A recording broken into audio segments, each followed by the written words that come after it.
അത് നമ്മൾ CBC class 10 ഫിസിക്സിലെ chapters ആണ്, എക്സാം മോഡ്യൂൾസ് ആയിട്ടാണ് നമ്മൾ ചെയ്യുന്നത്. അപ്പൊ എക്സാം മോഡ്യൂൾസിന്റെ പ്രത്യേകത വളരെ സിമ്പിൾ ആയിട്ട് നിങ്ങൾക്ക് പെട്ടെന്ന് മനസ്സിലാക്കാനും അതേപോലെ തന്നെ എക്സാമിന് ഒരുപാട് ബുക്കും ടെക്സ്റ്റും ഒക്കെ റെഫർ ചെയ്ത് പോയി എക്സാം ചെയ്താണ് വളരെ സിമ്പിൾ ആയിട്ട് ഏറ്റവും തലേന്ന് പഠിക്കുന്ന ആൾക്കാർക്ക് ഉപകാരപ്പെടുന്ന രീതിയിൽ വളരെ സിമ്പിൾ ആയിട്ടുള്ള രീതിയിലാണ് നമ്മൾ കോഴ്സ് പറയുന്നത്.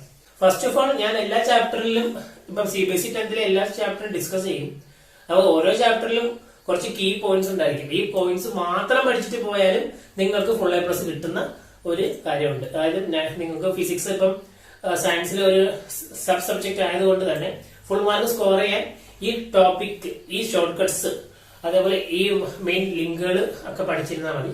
അപ്പൊ അതൊക്കെ പഠിക്കുമ്പോൾ തന്നെ നിങ്ങൾക്ക് എന്തായാലും നല്ല രീതിയിൽ സ്കോർ ചെയ്യാൻ പറ്റും. അപ്പൊ ഫസ്റ്റ് ഓഫ് ഓൾ നമ്മൾ ഇന്ന് നോക്കാൻ പോകുന്ന ചാപ്റ്റർ ഏതാണെന്ന് വെച്ച് കഴിഞ്ഞാൽ ഇലക്ട്രിസിറ്റി എന്ന് പറഞ്ഞ ചാപ്റ്റർ ആണ്. ഇലക്ട്രിസിറ്റി. അപ്പൊ നമ്മൾ വളരെ ബ്രീഫ് ആയിട്ട് ഇൻട്രൊഡക്ഷനിലൂടെ ആയിരിക്കും മുന്നോട്ട് പോവുക. ഇലക്ട്രിസിറ്റി എപ്പോഴും നമ്മൾ പറയുന്ന മെയിൻ കാര്യം എന്ന് പറഞ്ഞാൽ ഇലക്ട്രോണിക്സ് എന്ന് നിങ്ങൾ കേട്ടിട്ടുണ്ടാവും.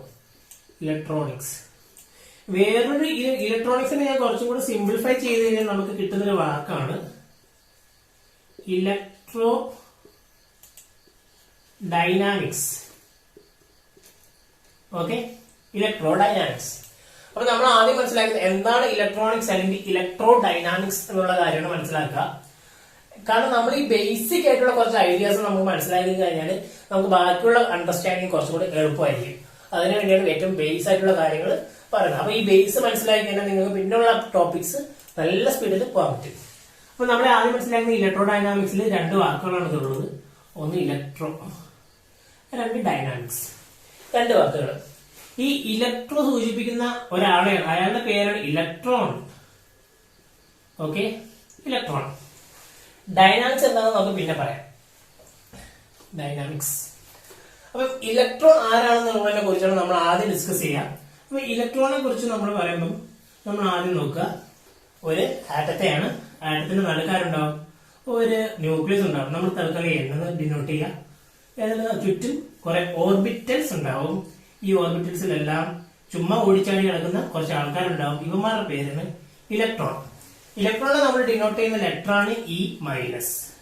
ഓക്കെ, ഇനി നമ്മുടെ ഈ ന്യൂക്ലിയസിന്റെ അകത്ത് ആരൊക്കെ ഉണ്ടാവും? ന്യൂക്ലിയസിന്റെ അകത്ത് ഒരു പ്രോട്ടോൺ ഉണ്ടാവും. പ്രോട്ടോണിനെ നമ്മൾ E+ എന്ന് ഡിനോട്ട് ചെയ്യും. അതുപോലെ തന്നെ നമുക്കുണ്ടാകുന്ന വേറൊരാളാണ് ന്യൂട്രോൺ. ഓക്കെ, സ്മോൾ ഡിനോട്ട് ചെയ്യും. ഓക്കെ, അങ്ങനെ നമുക്ക് രണ്ടാൾക്കാരുണ്ട്. അപ്പം ഒരു ആറ്റം ഉണ്ട്, ആറ്റത്തിന്റെ അകത്ത് ന്യൂക്ലിയസ് ഉണ്ട്, സെൻട്രൽ ആയിട്ടൊരു ന്യൂക്ലിയസ് ഉണ്ട്. ന്യൂക്ലിയസിന്റെ ചുറ്റും കുറെ ഇലക്ട്രോൺസ് ഉണ്ട്. അപ്പം ഈ ആറ്റം വെച്ചിട്ടാണ് നമ്മൾ എല്ലാ സാധനങ്ങളും ഉണ്ടാക്കിയിരിക്കുന്നത്, അല്ലെ? ആറ്റം വെച്ചിട്ടാണ് നമ്മൾ എല്ലാം ഉണ്ടാക്കിയത്. ഇപ്പൊ എന്നെയും നിങ്ങളെയും സ്റ്റാറിനെയും ഡസ്റ്റിനെയും എല്ലാവരും എടുത്താൽ അത് എല്ലാം ആറ്റം വെച്ചിട്ടാണ് ഉണ്ടാക്കിയിരിക്കുന്നത്. അപ്പൊ ഈ ആറ്റത്തിന്റെ ഘടന അനുസരിച്ചായിരിക്കും ബാക്കിയുള്ള കാര്യങ്ങൾ മാറിക്കൊണ്ടിരിക്കുക. ഓക്കെ, അപ്പൊ ഇലക്ട്രോ ഡൈനാമിക്സിനെ കുറിച്ചാണ് നമ്മൾ പറഞ്ഞുകൊണ്ടിരിക്കുക. അപ്പൊ ആറ്റം ഉണ്ട്, ആറ്റത്തിൽ ഇലക്ട്രോൺ ഉണ്ട്. രണ്ടാമത്തെ വാക്കാണ് ഡൈനാമിക്സ്. ഡൈനാമിക്സ് എന്ന് പറഞ്ഞാൽ ഒരു ചേഞ്ച് ഓഫ് സ്റ്റേറ്റ് എന്ന് നമുക്ക് പറയാൻ പറ്റും. മൂവ്മെന്റ് അല്ലെങ്കിൽ ഒരു മോഷൻ, ഒരു സാധനം അതിന്റെ ഇപ്പൊ ഇരിക്കുന്ന സ്റ്റേറ്റിൽ നിന്ന് വേറെ സ്റ്റേറ്റിലേക്കുള്ള ഒരു ട്രാൻസ്ഫോർമേഷൻ എന്നൊക്കെ പറയാം. അപ്പൊ ഡൈനാമിക്സ് എന്ന് പറഞ്ഞാൽ ഇവിടെ മൂവ്മെന്റ് എന്നാണ് ഉദ്ദേശിക്കുന്നത്. ഓക്കെ, ആരുടെ മൂവ്മെന്റ്? ഇലക്ട്രോ ഡൈനാമിക്സ് എന്ന് പറഞ്ഞാൽ ഇലക്ട്രോണിന്റെ മൂവ്മെന്റ് ആണ് ഇവിടെ നടക്കുന്നത്. അപ്പൊ ഇലക്ട്രോൺ എങ്ങനെ മൂവ് ചെയ്യും? നമുക്ക് എന്തുകൊണ്ട് പ്രോട്ടോണിനെ മൂവ് ചെയ്തുകൂടാ? പ്രോട്ടോൺ എന്തുകൊണ്ട് മൂവ് ചെയ്തുകൂടാ? പ്രോട്ടോൺ ഇരിക്കുന്ന നമ്മുടെ ന്യൂക്ലിയസിന്റെ അകത്താ. ഇതിന്റെ അകത്താണ് ഇവൻ എന്ത് ചെയ്യാനാ? ഇവന് ഒരു സർക്കസ് ഇതിനകത്ത് കാണിക്കാൻ പറ്റില്ല. അപ്പൊ ഇവിടെ ഓടിച്ചാടി നടക്കുന്ന, പ്രത്യേകിച്ച് പണിയൊന്നും ഇല്ലാതെ ഓടിച്ചാടി നടക്കുന്ന അവന്മാരാണ് ഇലക്ട്രോൺ. അപ്പൊ ഇവന്മാരെ നമ്മൾ അങ്ങോട്ടും ഇങ്ങോട്ടും ചാടിക്കും. ഇവന്മാരെ കൊണ്ട് നമ്മൾ സർക്കസ് ഒക്കെ ചാടിപ്പിക്കും. ഇവന്മാരെ നമ്മൾ കൺട്രോൾ ചെയ്യും, റെഗുലേറ്റ് ചെയ്യും. അപ്പൊ ഇവിടെ അതിന്റെ വാക്ക് കൺട്രോൾ ആൻഡ് റെഗുലേറ്റ്. കൺട്രോൾ ചെയ്യും, റെഗുലേറ്റ് ചെയ്യും. ആരെ? ഈ ഇലക്ട്രോണിനെ. ആറ്റത്തിന് ചുറ്റും ചുമ്മാ ഓടിച്ചാടി നടക്കുന്ന ഇവന്മാരെ നമ്മളെടുത്ത് ഇടിച്ച് പിടിഞ്ഞ് നമുക്ക് വേണ്ടുന്ന കാര്യങ്ങൾ ചെയ്യും. അങ്ങനെ വേണ്ടുന്ന കാര്യങ്ങൾ നമ്മൾ ചെയ്തെടുക്കുമ്പോൾ അവന്മാരെ കൊണ്ട് നമ്മൾ അവന്മാരെ കൺട്രോളും റെഗുലേറ്റും ചെയ്ത് ഉണ്ടാക്കുന്ന കാര്യങ്ങളെ നമ്മൾ ഫുള്ളായിട്ട് വിളിക്കുന്ന പേരാണ് ഇലക്ട്രോണിക്സ്. അപ്പം ഇലക്ട്രോണിക്സ് എന്ന് പറഞ്ഞാൽ ഒന്നുമില്ല, നമ്മുടെ ആറ്റത്തിനകത്തുള്ള ഇലക്ട്രോണിനെ നമ്മൾ കഴിയും, അതുപോലെ തന്നെ റെഗുലേറ്റ് ചെയ്യും. കൺട്രോളും റെഗുലേറ്റും ചെയ്തിട്ട് അതിന്റെ ഒരു ഔട്ട്പുട്ട് എന്നുള്ള രീതിയിൽ നമുക്ക് കിട്ടുന്ന കുറെ കോമ്പിനേഷൻസ് ഉണ്ടാവും, കുറെ ഉണ്ടാവും. അതെല്ലാം കൂടിയാണ് ഇലക്ട്രോണിക്സ് എന്ന് പറഞ്ഞിട്ടുള്ള ശാഖയിൽ വരുന്നത്. അപ്പൊ നിങ്ങളുടെ ചാപ്റ്ററിന്റെ പേരെന്താ? ഇലക്ട്രിസിറ്റി. അപ്പൊ ഇലക്ട്രിസിറ്റി കുറച്ചും കൂടെ ഹയർ. അപ്പൊ എന്തിനൊക്കെ ആയാലും ഇതിന്റെ എല്ലാം ബേസിക് തത്വം എന്തുവാ? നമുക്ക് ഒരു ഇലക്ട്രോൺ ഉണ്ടായിരിക്കും, മൂവ് ചെയ്യുന്ന ഒരു ഇലക്ട്രോൺ ഉണ്ടായിരിക്കും. ഈ ഇലക്ട്രോണിനെ നമ്മൾ കൺട്രോൾ ചെയ്യും, അല്ലെങ്കിൽ റെഗുലേറ്റ് ചെയ്യും. ഇലക്ട്രോണിന്റെ മോഷൻ ഇവിടെ ഇങ്ങനെ ചുറ്റി കറങ്ങിക്കൊണ്ടിരിക്കാം. ഇനി ഇലക്ട്രോണിന് വേറൊരു മോഷൻ കൂടെ ഉണ്ട്. നിങ്ങൾ കെമിസ്ട്രി പഠിച്ചപ്പം ഒരു കോവാലൻ ബോണ്ട് അങ്ങനെയുള്ള കാര്യങ്ങളൊക്കെ പഠിച്ചിട്ടുണ്ടാവും. ബോണ്ടിങ് ഓഫ് ആറ്റംസ് എന്നൊക്കെ പറഞ്ഞ് കുറെ കാര്യങ്ങൾ പഠിച്ചിട്ടുണ്ടാവും. അപ്പൊ നമ്മൾ കെമിസ്ട്രിയിലേക്കൊന്നും പോകുന്നില്ല. നമ്മൾ ഒരു ഇലക്ട്രോൺ അതിന് കുറച്ച് എനർജി നമ്മൾ സപ്ലൈ ചെയ്യണം. ഓക്കെ, ഞാൻ കുറെ എനർജി ഒരു ഇലക്ട്രോണിലേക്ക് കൊടുക്കുകയാണ്. അപ്പൊ ഇവന് ഒരു പർട്ടിക്കുലർ എനർജി ഒക്കെ ഉണ്ടെങ്കിൽ മാത്രമേ ഇതിലേക്ക് ഇറങ്ങി നടക്കൂ. അവന് കുറച്ചും കൂടെ എനർജി കിട്ടിക്കഴിഞ്ഞാൽ ഇവൻ വലിയ ആളായി. ഇവൻ പറയുമ്പോ ഞാൻ അങ്ങനെ കിട്ടില്ല. എന്നിട്ട് ഇവ ഇവിടെ നിന്ന് ചാടും. ഇവ ഇവിടുന്ന് നേരെ ചാടി ഇവിടെ പോകാൻ നോക്കും, അടുത്ത ആറ്റത്തിലൂടെ പോകാൻ നോക്കും, അല്ലെങ്കിൽ ഔട്ടറിൽ ഒരു ഷെല്ലുണ്ടെങ്കിൽ അവിടെ പോകാൻ നോക്കും. അപ്പൊ അങ്ങനെ ഒരു ഷെല്ലോ ആറ്റോ ഒന്നും ഇല്ലെങ്കിൽ ഇവൻ അവിടെ ചുമ്മാ നിൽക്കും. ചുമ്മാ അവിടെ ആരോരുമില്ലാത്ത അനാഥ കുട്ടിയെ കടന്ന് നിൽക്കും.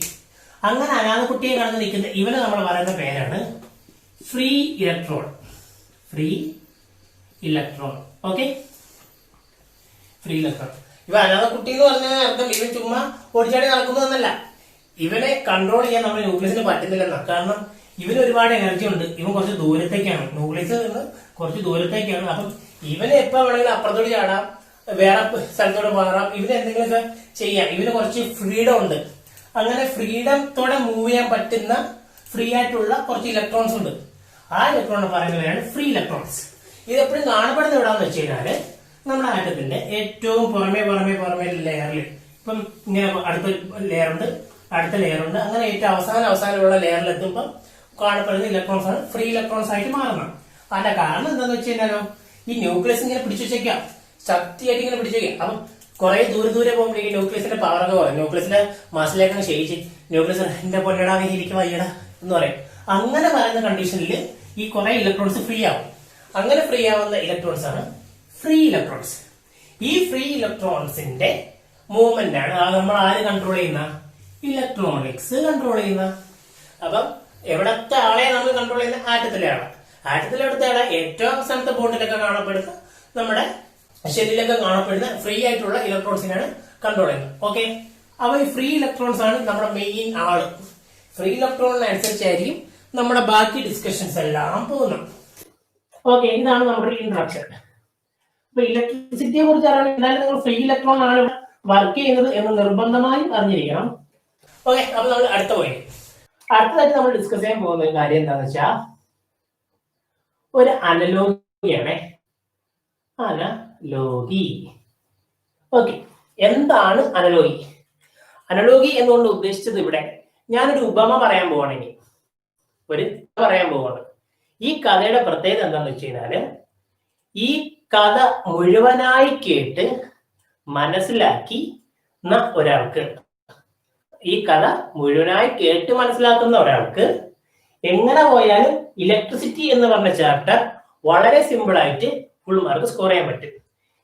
ഈ കഥ ആവുന്ന ഒരാൾക്ക് എഞ്ചിനീയറിംഗ് ലെവലിൽ പോയാലും അതല്ല അതിനപ്പുറം നിങ്ങൾ എന്ത് പഠിക്കാൻ പോയാലും ഇലക്ട്രിസിറ്റിയിലെ ബേസിക് ഫണ്ടമെന്റൽസ് ആയിട്ടുള്ള കറണ്ടിനെ കുറിച്ചും വോൾട്ടേജിനെ കുറിച്ചും റെസിസ്റ്റൻസിനെ കുറിച്ചൊക്കെ കാര്യമായ രീതിയിലുള്ള ഒരു അണ്ടർസ്റ്റാൻഡിങ് ഉണ്ടാവും. ആ കാര്യത്തിൽ ഞാൻ ഗ്യാരണ്ടി തരാം. അപ്പം ഈ അനലോഗി പഠിക്കുക എന്നുള്ളതാണ് ഇമ്പോർട്ടന്റ് ഒരു കാര്യം. അപ്പൊ നമുക്ക് നേരെ അനലോഗിയിലേക്ക് പോകാം അല്ലെ. എന്റെ അനലോഗിയിലുള്ള 2 ആൾക്കാരുണ്ട്. ഒരാള് ഒരു ബീക്കറാണേ. നമുക്കൊരു ബക്കറ്റൊക്കെ അയച്ചെടുക്കാം, ബക്കറ്റോ കുപ്പിയോ പാട്ടയോ എന്തെങ്കിലുമൊക്കെ അയച്ചെടുത്താൽ മതി. അപ്പൊ എന്റെ 2 പാത്രമുണ്ട്. ഈ 2 പാത്രത്തിൽ ഒരു പാത്രത്തിൽ നിറയെ വെള്ളമുണ്ട്. വെള്ളമുണ്ട്. അപ്പൊ വെള്ളം കൂടുതലുള്ള പാത്രത്തിൽ ഞാൻ പറയും ഒരു ഹൈ പൊട്ടൻഷ്യൽ എന്ന് പറയും. വെള്ളം കൂടുതലുള്ള ഹൈ പൊട്ടൻഷ്യൽ എന്ന് പറയും. വെള്ളം കുറവുള്ള ഞാൻ പറയും ലോ പൊട്ടൻഷ്യൽ എന്ന് പറയും. ഓക്കെ, വെള്ളം കൂടുതലുള്ള ഹൈ പൊട്ടൻഷ്യൽ എന്ന് പറയും, വെള്ളം കുറവുള്ള ലോ പൊട്ടൻഷ്യൽ എന്ന് പറയും. അപ്പൊ 2 പാത്രത്തിന്റെയും ഇടയില് ഞാനൊരു പൈപ്പ് ഇട്ടിട്ടുണ്ടേ. എടാ, ഒരു പൈപ്പ്, ഒരു സാധാ ഒരു പൈപ്പ്. ഈ പൈപ്പ്, അപ്പം ഈ പൈപ്പ് ഞാൻ അടയ്ക്കാനും തുറക്കാനൊക്കെ ഒരു വാളൊക്കെ വെച്ചിട്ടുണ്ടെന്ന് വിചാരിക്കാം. അപ്പൊ എന്ത് സംഭവിക്കുന്ന വെച്ച് കഴിഞ്ഞാല് ഈ ഒരുപാട് വെള്ളമുള്ള പാത്രത്തിൽ നിന്ന് കുറച്ച് വെള്ളമുള്ള പാത്രത്തിലേക്ക് എന്ത് ചെയ്യും? വെള്ളം മൂവ് ചെയ്യും. എങ്ങനെ മൂവ് ചെയ്യും? ഈ ഒരുപാട് വെള്ളമുള്ളതിന് ഇങ്ങനെ ഇതുവഴി ഇവിടെ മൂവ് ചെയ്യും. ഇത് എവിടെ വരെ മൂവ് ചെയ്യും? ഈ രണ്ട് പാത്രത്തിലും ഒരേ രീതിയിൽ വെള്ളം എപ്പോ എത്തുന്നു അത്രയും നേരം മൂവ് ചെയ്യും. അപ്പൊ രണ്ട് സ്ഥലത്തും ഒരേ രീതിയിൽ വെള്ളം എത്തിക്കഴിഞ്ഞാൽ പിന്നെ മൂവ്മെന്റ് ഉണ്ടാകുമോ? ഇല്ല. അപ്പം ഇത്രയേ ഉള്ളൂ നിങ്ങൾക്ക് ഈ ചാപ്റ്റർ മനസ്സിലായുള്ള ഐഡിയ. അപ്പൊ ഒരു പാത്രമുണ്ട്, വേറൊരു പാത്രമുണ്ട്. ഒരു പാത്രത്തിൽ കുറെ വെള്ളമുണ്ട്, അപ്പൊ ഞാൻ പറഞ്ഞു ഹൈ പൊട്ടൻഷ്യൽ എന്ന് പറഞ്ഞു. ഒരു പാത്രത്തിൽ കുറച്ച് വെള്ളമേ ഉള്ളൂ, അപ്പൊ ഞാൻ പറഞ്ഞു ലോ പൊട്ടൻഷ്യൽ എന്ന് പറഞ്ഞു. വെള്ളം കൂടിയ സ്ഥലത്ത് നിന്ന് കുറഞ്ഞ സ്ഥലത്തേക്കാണ് എപ്പോഴും ഫ്ലോ ചെയ്യുന്നത്. രണ്ട് സ്ഥലത്തും ഒരേ ലെവലിലാണ് വെള്ളം ഉള്ളതെങ്കിൽ ഈ നടുക്കൂടെ ഈ പൈപ്പിൽ കൂടെ വെള്ളം ഫ്ലോ ചെയ്യൂല. ഓക്കെ, ഇതാണ് നമ്മൾ കണ്ടെത്തിയ കാര്യങ്ങൾ.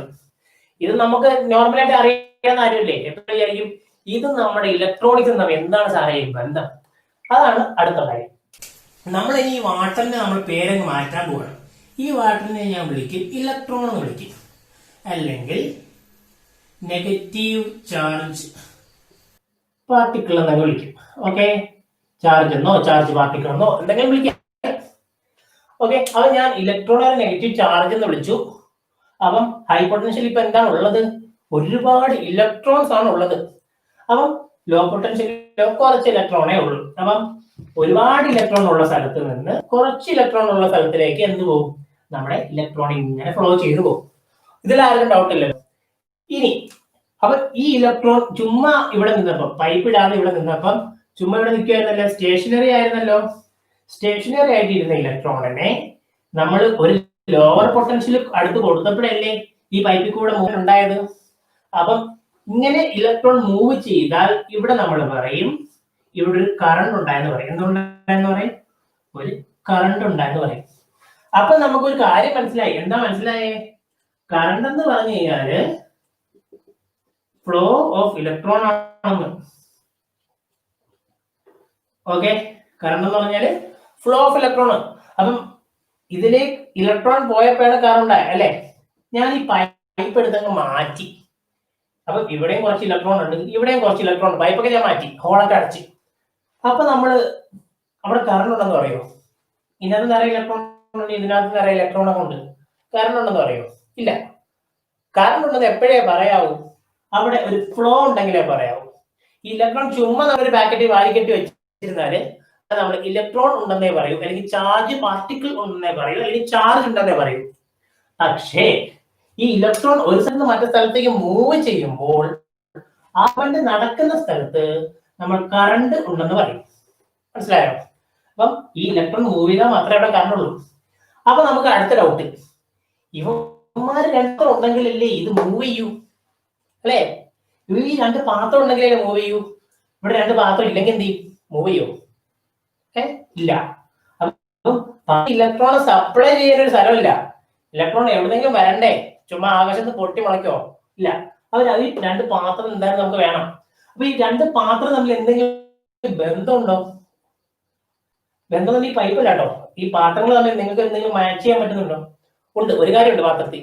ഒന്ന്, ഒരു പാത്രത്തിൽ ഒരുപാട് ഇലക്ട്രോണും ഒരു പാത്രത്തിൽ കുറച്ച് ഇലക്ട്രോണേ ഉള്ളൂ. അതായത് ഒരു പാത്രത്തിൽ ഹയർ പൊട്ടൻഷ്യലും ഉണ്ട്, മറ്റൊരു പാത്രത്തിൽ ലോവർ പൊട്ടൻഷ്യലും ആണ് ഉള്ളത്. അപ്പൊ നമുക്കൊരു പൊട്ടൻഷ്യലിന്റെ ഡിഫറൻസ് ഇവിടെ ഉണ്ടെന്ന് പറയാൻ പറ്റൂലേ? അപ്പം ഇവിടെ ലോവർ പൊട്ടൻഷ്യലും ഇവിടെ കൂടുതലും ഇവിടെ കുറവുണ്ടെന്ന് പറഞ്ഞു കഴിഞ്ഞാല് വ്യത്യാസം ഉണ്ടെന്ന് പറയാൻ പറ്റൂലേ പൊട്ടൻഷ്യലിന്റെ കാര്യത്തില്?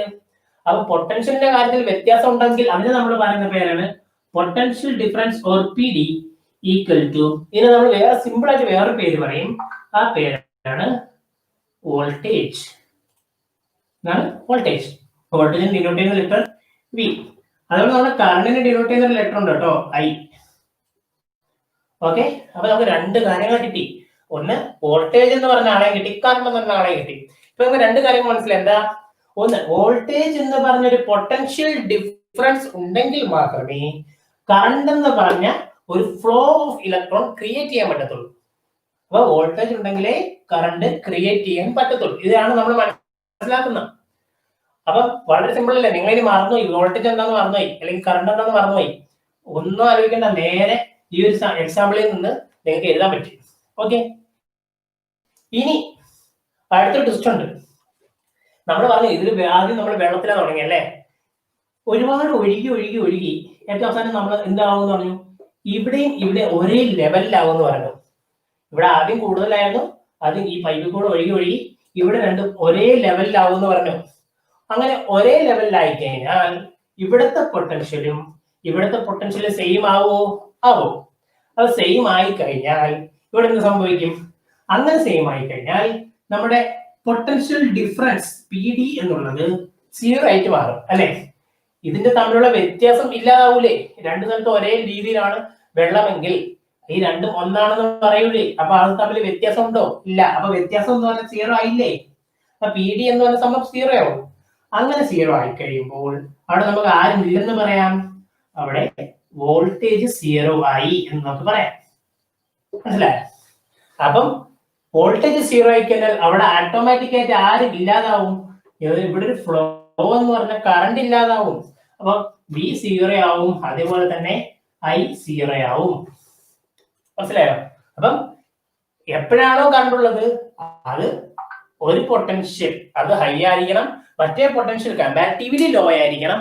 എങ്കിൽ ഈ രണ്ട് പൊട്ടൻഷ്യൽ ഡിഫറൻസിന്റെ ഇടയിൽ കൂടെ ഒരു കറണ്ട് അല്ലെങ്കിൽ ഒരു ഇലക്ട്രോണിന്റെ ഫ്ലോ ഉണ്ടാകും, അല്ലെങ്കിൽ ഫ്ലോ ഓഫ് ഇലക്ട്രോൺസ് ഉണ്ടാകും. ആ ഫ്ലോ ഓഫ് ഇലക്ട്രോണിനെ നമ്മൾ കറണ്ട് എന്ന് വിളിക്കും.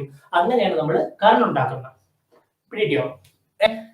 അങ്ങനെ ആണെങ്കിൽ നമുക്ക് ഇനി ഒരു മെയിൻ വേറൊരാളും കൂടെ ഉണ്ട് ഈ കഥയില്.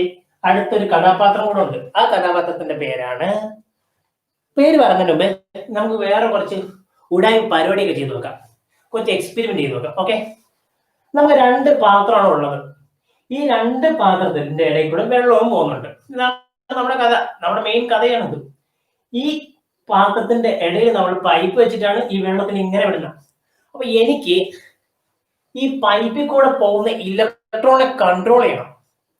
കാരണം നമ്മൾ പറഞ്ഞു നമ്മുടെ ഇലക്ട്രോണിക്സ് എന്ന് പറഞ്ഞു കഴിഞ്ഞാൽ കൺട്രോളിനെ ആരെ കൺട്രോൾ ചെയ്യുന്നയാ? ഇലക്ട്രോണിന്റെ ഫ്ലോയൊക്കെ കൺട്രോൾ ചെയ്യുന്ന പരിപാടിയാണ് നമ്മൾ ചെയ്യുന്നത്. കൺട്രോൾ ചെയ്യുക, റെഗുലേറ്റ് ചെയ്യുക, ഇതൊക്കെയാണ് നമ്മൾ ചെയ്യുന്നത്.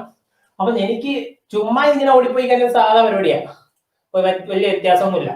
പക്ഷെ എനിക്ക് ഈ ഇതിനകത്തൂടെ പോകുന്ന ഇലക്ട്രോണിനെ കൺട്രോൾ ചെയ്യാൻ പറ്റണം. അങ്ങനെ കൺട്രോൾ ചെയ്യണമെങ്കിൽ നമ്മൾ നോർമലി നമ്മുടെ വീട്ടിൽ ഇതേപോലെ ഒരു ടാങ്കും പൈപ്പും സെറ്റപ്പ് ഒക്കെ ആണെങ്കിൽ നമ്മൾ എന്ത് ചെയ്യും? കൺട്രോൾ ചെയ്യാൻ വേണ്ടി ഇവന്റെ നടുക്ക് ഒരു കൺട്രോൾ വാൾവ് വെച്ച് കൊടുക്കും അല്ലെ, ഒരു വാൾവ് വെച്ച് കൊടുക്കും.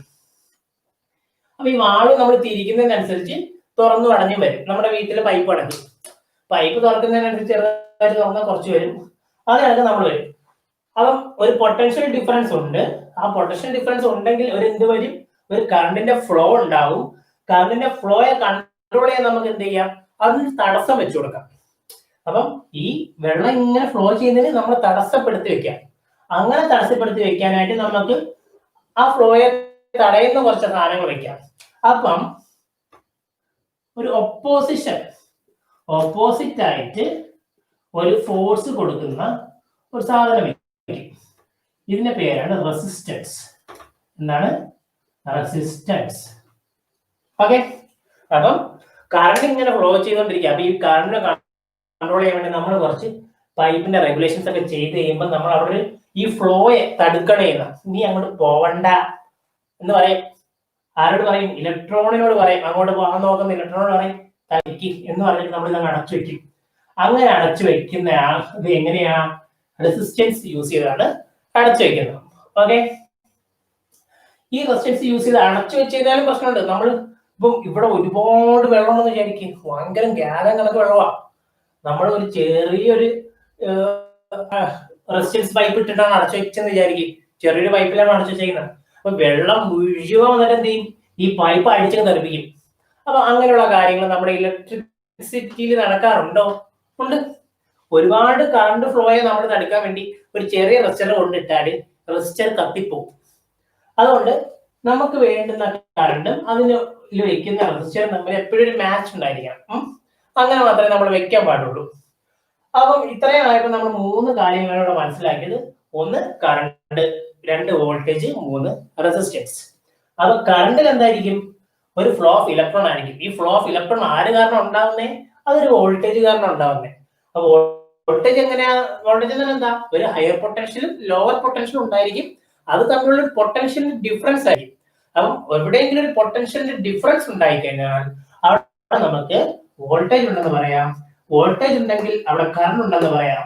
ഈ കറണ്ട് പോകുന്ന കറണ്ടിനെ പൈപ്പിൽ കൂടെ പോകുന്ന അല്ലെങ്കിൽ കണ്ടക്ടറിൽ കൂടെ പോകുന്ന ഇലക്ട്രോണിനെ തടഞ്ഞു നിർത്തുന്ന, അതിനെ ഒപ്പോസ് ചെയ്യുന്ന ഒരാളുണ്ട്. അവന്റെ പേരാണ് റെസിസ്റ്റൻസ്. ഈ റെസിസ്റ്റൻസിനെ നമ്മൾ ഡിനോട്ട് ചെയ്യുന്ന ലെറ്റർ ആണ് R. ഇത്രയും കാര്യം പിടികിട്ടി എന്ന് ഞാൻ വിശ്വസിക്കുന്നു. ഈ കഥ മാറ്റല്ലേ, ഈ കഥയിൽ നിന്നാണ് നമ്മൾ ഈ ചാപ്റ്റർ മുഴുവൻ പഠിക്കാൻ പോകുന്നത്. അടുത്തത് നമ്മൾ 3 ആൾക്കാരെ പരിചയപ്പെട്ടു. ആരൊക്കെയാ? Voltage, current, resistance. ഇനി അടുത്ത പോയിന്റ് എന്താണെന്ന് വെച്ച് കഴിഞ്ഞാല്,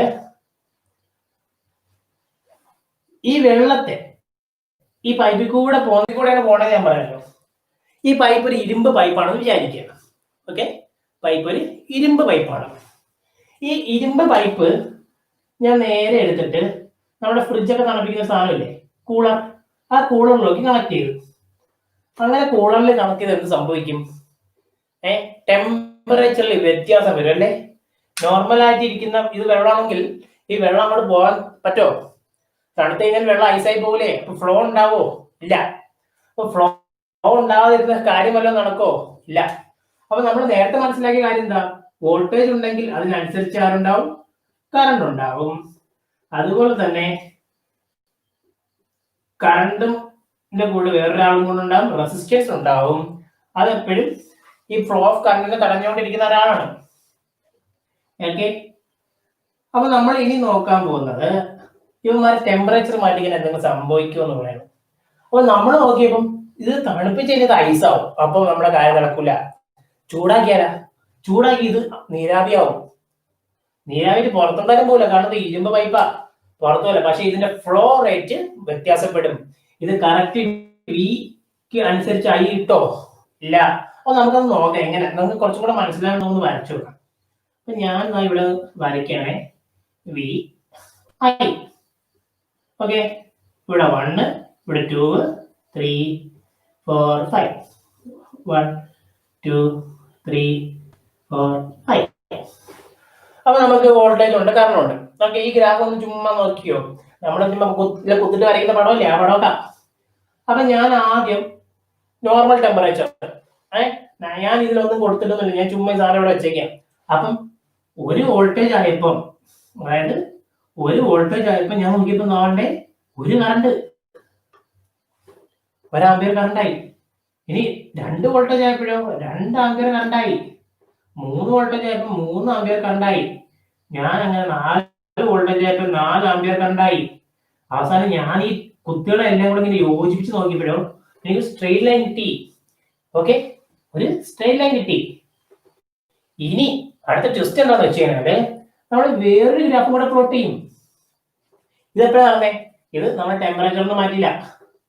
ടെമ്പറേച്ചർ മാറ്റാതിരിക്കുമ്പോ ടെമ്പറേച്ചറിന്റെ ടി വെച്ചിട്ട് നമ്മൾ കോൺസ്റ്റന്റ് ടി എന്ന് പറഞ്ഞു. ഓക്കെ, കോൺസ്റ്റന്റ് ടെമ്പറേച്ചറിൽ ഇങ്ങനെയൊക്കെ നമ്മൾ നടന്നു. നമ്മൾ ചുമ്മാ എക്സ്പെരിമെന്റ് ചെയ്ത് നോക്കണം ഈ വെള്ളം വെച്ച്. നമ്മൾ വേറെ ഒന്നും കാര്യം നമ്മൾ പഠിക്കുന്നൊന്നുമില്ല. നമ്മൾ ചുമ്മാ കുറച്ച് കഥയൊക്കെ പറഞ്ഞ് കുറെ തള്ളൊക്കെ തള്ളി നമ്മൾ നോക്കണം. അപ്പൊ നമ്മൾ അടുത്ത ഒരു ഗ്രാഫ് വരച്ചു നോക്കി. ഈ മായി നമ്മൾ വേറൊരു ഗ്രാഫ് വരച്ചു. അതിന് നമ്മൾ 1, 2, 3, 4, 5. 1, 2, 3, 4, 5.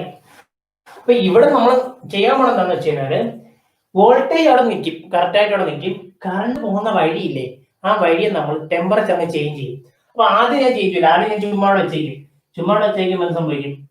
ഒരു വോൾട്ടേജിന് ഒരു വോൾട്ടേജ് വരുമ്പോൾ ഒരു കറണ്ട്, 2 വോൾട്ടേജ് വരുമ്പോൾ 2 കറണ്ട്, 3 വോൾട്ടേജ് വരുമ്പോൾ 3 കറണ്ട്.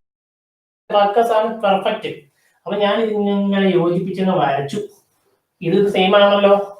ഇനിയാണ് ട്വിസ്റ്റ് അടിക്കാൻ പോണത്. നമുക്ക് ഈ സാധനം ഈ കമ്പിയുടെ ടെമ്പറേച്ചർ ഞാൻ മാറ്റാൻ പോവാം. കമ്പിയെ കൊണ്ടങ്ങ് ഫ്രിഡ്ജിനകത്ത് കയറ്റി, അല്ലെങ്കിൽ കമ്പിയുടെ വയറെടുത്ത് ഫ്രിഡ്ജിന്റെ ഫ്രീസറിലോട്ട് തിളപ്പിക്കുന്ന സെറ്റപ്പിൽ കണക്ട് ചെയ്തു. അല്ലെങ്കിൽ ഈ കമ്പി അങ്ങ് ചൂടാക്കി അടിയിൽ തീയിട്ട് തിളപ്പിച്ചങ്ങ് എടുക്കുക. തിളപ്പിച്ചെടുക്കുമ്പോൾ സംഭവിക്കുന്ന വെച്ചാല് ഇതിനകത്തൂടെ ആരാ പോന്നെ? ഇതിനകത്തൂടെ വെള്ളം പോന്നെ. ഈ വെള്ളത്തിനാണ് നമ്മൾ എന്ന് പറഞ്ഞേ ഇലക്ട്രോൺ എന്ന് പറഞ്ഞേ. അപ്പം ഈ പോകുന്ന വെള്ളത്തിൽ ആ നേരത്തെ സ്പീഡിൽ പോവോ?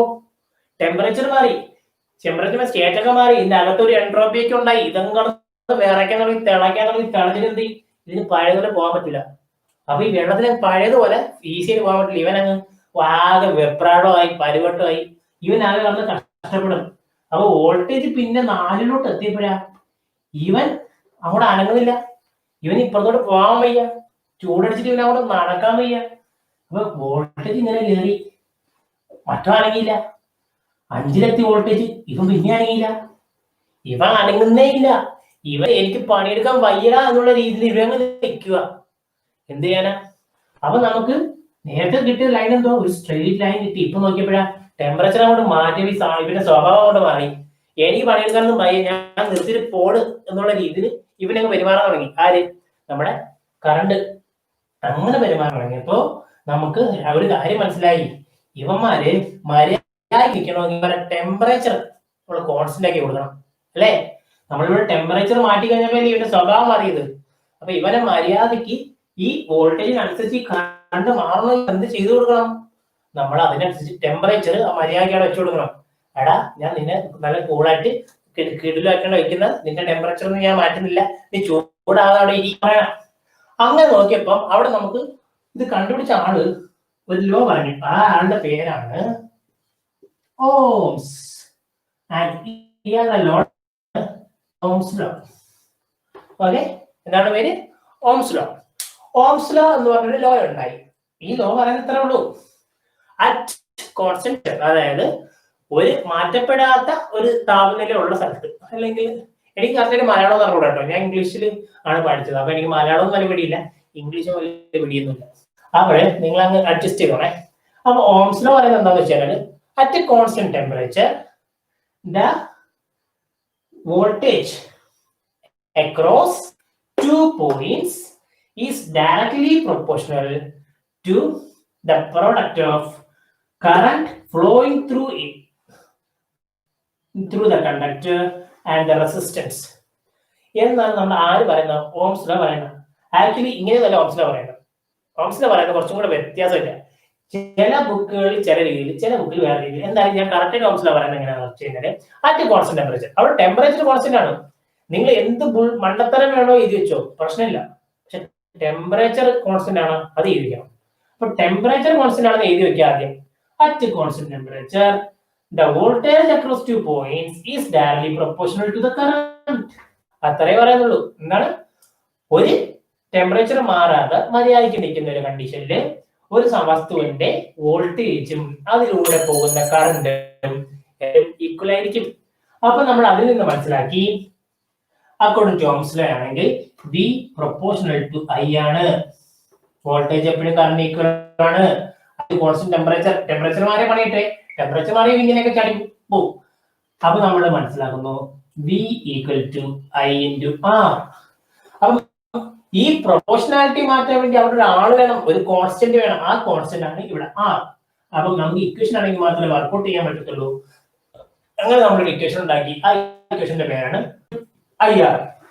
അപ്പം V ഈക്വൽ ടു IR എന്ന് പറഞ്ഞു കഴിഞ്ഞാല് വോൾട്ടേജ് കറണ്ടും എപ്പോഴും അങ്ങോട്ടും ഇങ്ങോട്ടും, വോൾട്ടേജ് കൂടിയാൽ കറണ്ട് കൂടും, കറണ്ട് കൂടിയാൽ വോൾട്ടേജ് കൂടും, ഇങ്ങനെയുള്ള. അതേപോലെ വോൾട്ടേജ് കുറഞ്ഞാൽ കറണ്ട് കുറയും. ഇങ്ങനെയൊക്കെ അവർ സഹോദരങ്ങളെ പോലെ നിന്നാലും ഇടയിൽ ആര് വരും? ഒരു റെസിസ്റ്റൻസ് വന്നു കഴിഞ്ഞാൽ ഇതിന്റെ ഇൻഫ്ലുവൻസും കൂടെ ഇതിനെ കൺട്രോൾ ചെയ്യും. അത് നമ്മൾ നേരത്തെ ഈ പടം നോക്കിയപ്പോൾ മനസ്സിലായില്ലേ നമുക്ക്. കാരണം എന്താ, ഇവിടെ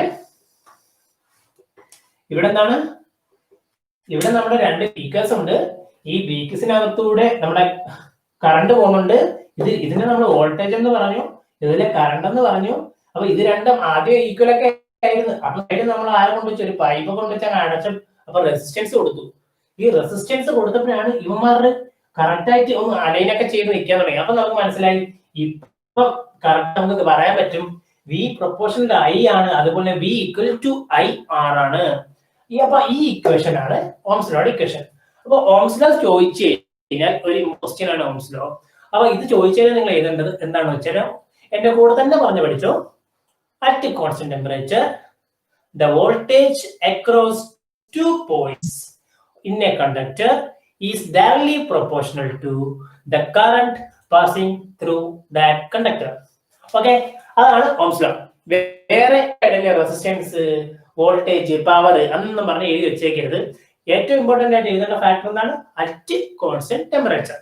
അത് at constant temperature the voltage across two points of a conductor is directly proportional to the current passing through that conductor. ഇത്രയും പറഞ്ഞതിന്റെ പരിപാടി. ഇനി ഇത് പറഞ്ഞു കഴിഞ്ഞാൽ മാർക്ക് കിട്ടോ? ഇല്ല. അവിടെ ട്വിസ്റ്റ്. ഇത്രയും എഴുതി വെച്ചെന്നും പറഞ്ഞ് നിങ്ങൾക്ക് മാർക്ക് കിട്ടൂല. മാർക്ക് കിട്ടണമെങ്കിൽ, ഫുൾ മാർക്ക് കിട്ടണമെങ്കിൽ അതിനുശേഷം നിങ്ങൾ എഴുതണം രണ്ട് ഇക്വേഷൻസ്. അതിലൊന്ന് ഇതാണ്, V proportional to I. V proportional to I എന്ന് എഴുതുക. എന്നിട്ടാണ് താഴെ V equal to I into R എഴുതുക. ഇനി പോരാ, ഇവിടെ തീർന്നില്ല. V equal to voltage, I equal to current, R is equal to resistance എന്ന് ഈ ഓരോ അക്ഷരവും എന്താണെന്ന് പറഞ്ഞു കൊടുക്കണം. ആർക്ക്? ഈ നോക്കുന്ന ആൾക്ക് നമ്മൾ പറഞ്ഞു കൊടുക്കണം. നമ്മൾ ചെയ്യുന്ന വിയു ഐ ഒക്കെ ചക്കയാണോ മായാണോ തേങ്ങയാണെന്നൊക്കെ അറിയണ്ടേ? അത് ചുമ്മാ കുറെ വിയു ഐയും എങ്കിൽ പിന്നെ എനിക്ക് ലിബറാണെന്ന് എഴുതിയാൽ മതിയോ? എല്ലാം ബി ആർ എ എന്നൊക്കെ എഴുതിയിട്ട് എനിക്ക് ഇഷ്ടം പോലെ ചെയ്യും. അപ്പൊ അങ്ങനെ എഴുതാൻ പറ്റില്ല. നമ്മൾ എന്ത് ചെയ്യണം? വി എന്ന് പറഞ്ഞാൽ വോൾട്ടേജ് ആണെന്നും ഐ എന്ന് പറഞ്ഞാൽ കറണ്ട് ആണെന്നും ആർ എന്ന് പറഞ്ഞാൽ റെസിസ്റ്റൻസ് ആണെന്ന് എഴുതി വെക്കണം. അങ്ങനെ എഴുതി വെക്കാൻ വേണം. എന്നിട്ടോ തീർന്നിട്ടില്ല. എന്നിട്ട് നമ്മൾ അവസാനമായി ഈ പടം ഒന്ന് വരയ്ക്കണം. ഏത് പടം? ഈ പടം, ആദ്യത്തെ പടം. ഈ പടം കൂടെ വരച്ച് കഴിയുമ്പോൾ നിങ്ങൾക്ക് ഓംസ് ലോയുടെ മാർക്ക് കിട്ടും. Full mark confirm. ഇനി ഇതിൽ വേറൊരു ചോദ്യം കൂടെ വരും. ചില ആൾക്കാർ ചോദിക്കും, അല്ലടാ മക്കളെ, കോൺസ്റ്റന്റ് ടെമ്പറേച്ചർ അല്ലെങ്കിൽ ഓംസ് ലോ തെറ്റിപ്പോകുമല്ലോ, അപ്പോൾ എന്താണ് സംഭവിക്കുന്നത് എന്നൊക്കെ ചോദിച്ചാൽ, അങ്ങനെ ചോദിച്ചു കഴിഞ്ഞാൽ തല തിരിച്ചല്ലേ ചോദിച്ചേക്കുന്നേ എന്ന് വെച്ച് തല തിരിച്ച് എഴുതരുത്. അത് നമ്മൾ എഴുതേണ്ട ഒറ്റ ഉത്തരവാ. ഓംസ് ലോ എഴുതുക, ഈ രണ്ട് ഇക്വേഷൻ എഴുതുക. ഓംസ് ലോ മര്യാദയ്ക്ക് വർക്ക് ചെയ്താൽ, അതായത് കോൺസ്റ്റന്റ് ടെമ്പറേച്ചറിൽ വർക്ക് ചെയ്താൽ ഈ ഗ്രാഫാണെന്ന് എഴുതുക. നിങ്ങളുടെ ടെക്സ്റ്റിൽ അതിന്റെ എക്സാമ്പിൾസ് കൊടുത്തിട്ടുണ്ട്. ആ എക്സാമ്പിൾസ് കൂടെ നോക്കിയാൽ മതി. അപ്പം ഇതൊക്കെയാണ് നമ്മൾ ഓംസ് ലോ.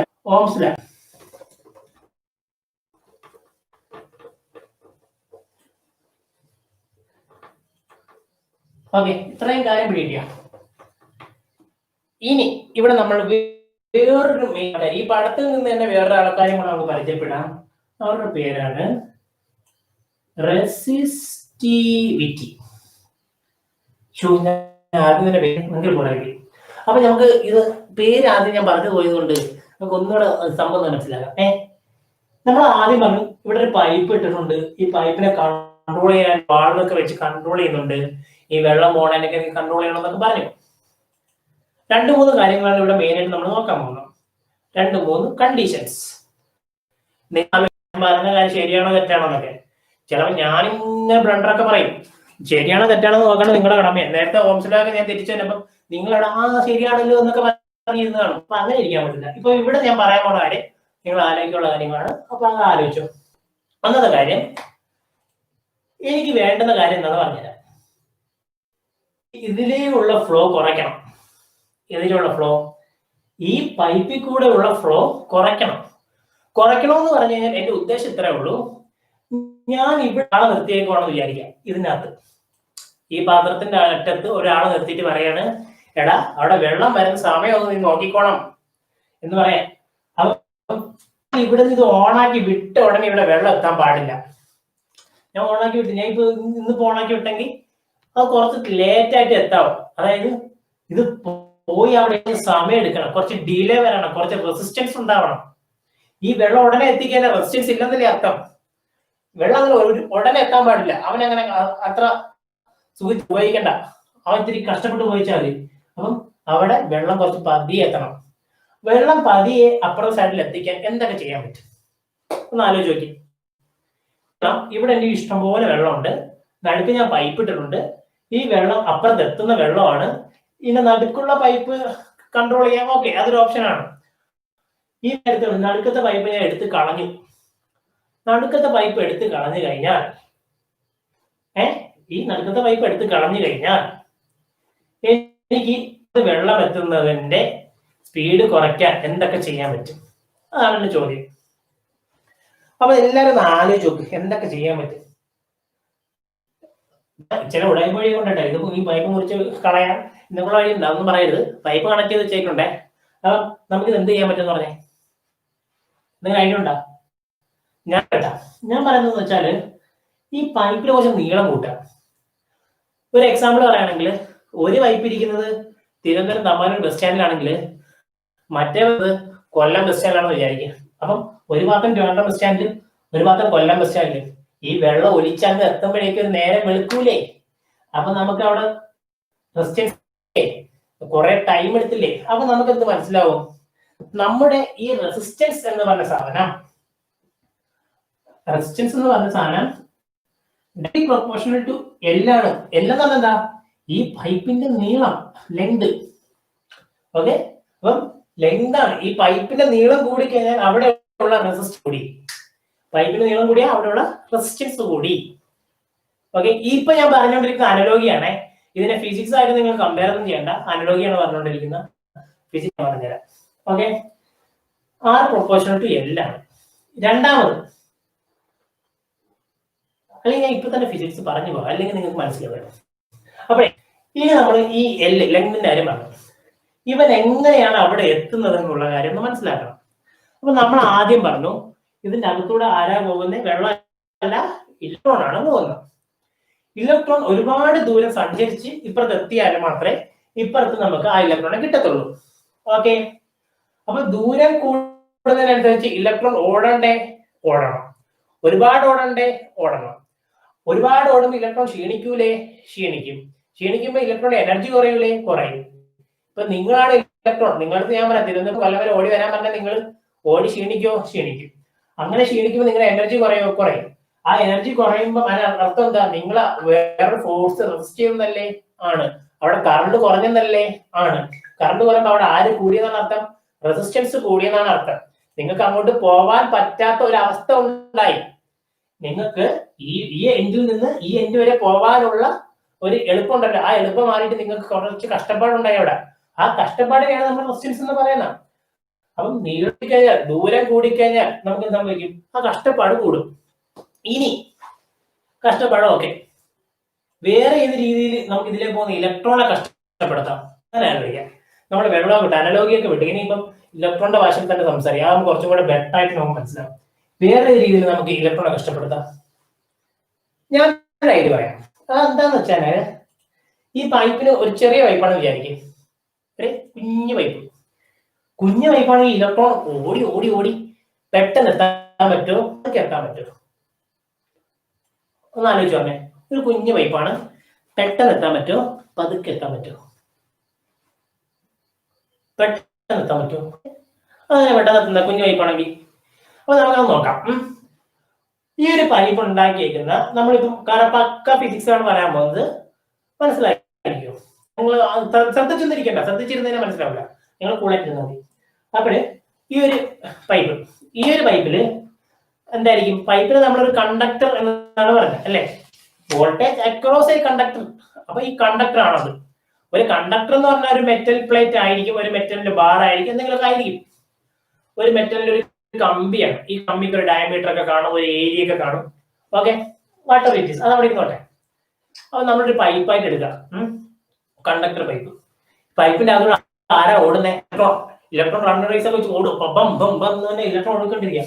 ഇലക്ട്രോൺ ഓടുമ്പോൾ സംഭവിക്കുന്ന ഒരു കാര്യം എന്താണെന്ന് വെച്ച് കഴിഞ്ഞാല്, ഇലക്ട്രോണിനെ തടയാൻ വേണ്ടി, ഇലക്ട്രോണിനെ റെസിസ്റ്റ് ചെയ്യാൻ വേണ്ടി, ഇലക്ട്രോൺ ഓടുന്നതിനെ തടയാൻ വേണ്ടി, ഇലക്ട്രോൺ അപ്പുറത്ത് എത്താതിരിക്കാൻ വേണ്ടി അവിടെ കുറച്ച് ആൾക്കാരുണ്ട്. അതാരാന്ന് വെച്ചാൽ ബാക്കിയുള്ള ആറ്റംസ് ആണ്.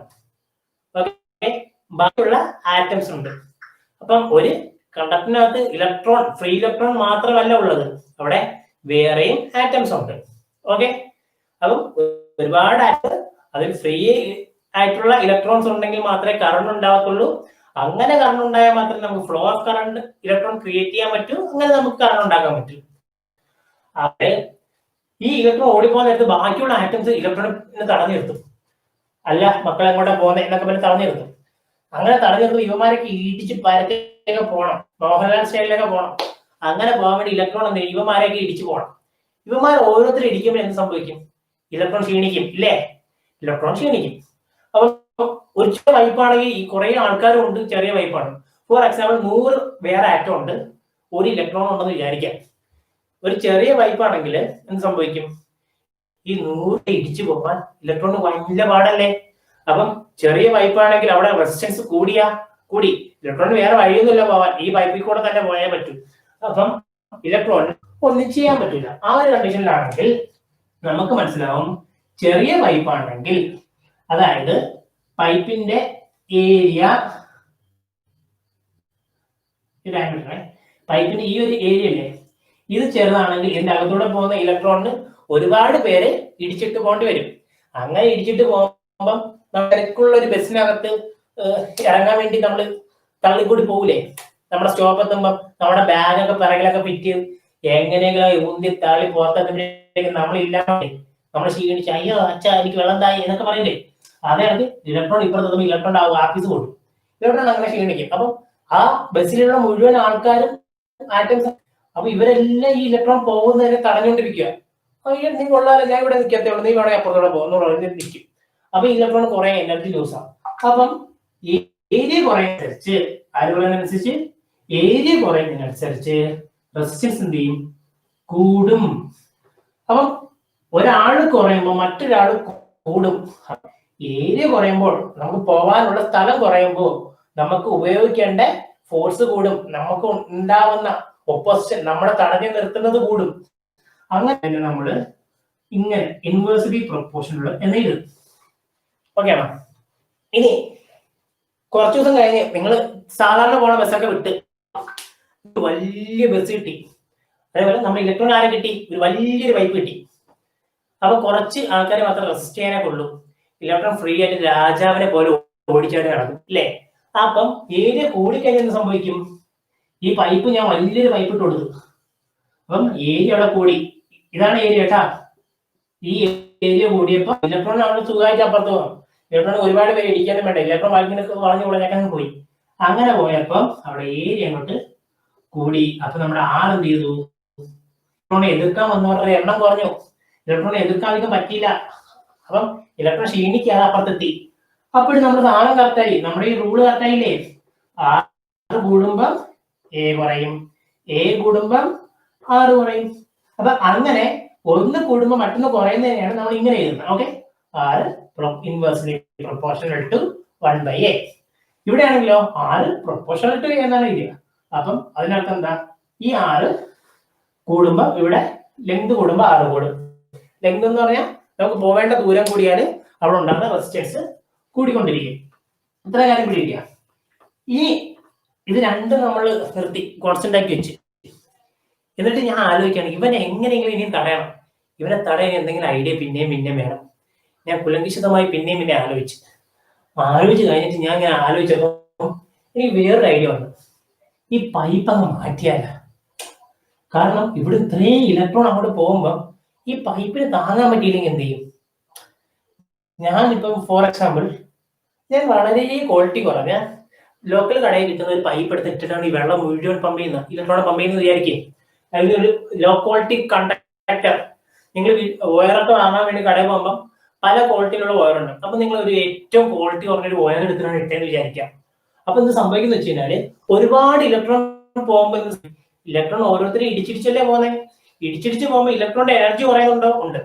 ഇടിക്കുമ്പം ഇപ്പൊ ഞാൻ ഓടി നടക്കാം, ഞാൻ കുറെ ആൾക്കാരുടെ ഇടയിൽ കൂടെ ഓടുമ്പം ഞാൻ ആൾക്ക് ഇടിച്ചിടിച്ചാ പോകുന്നത്.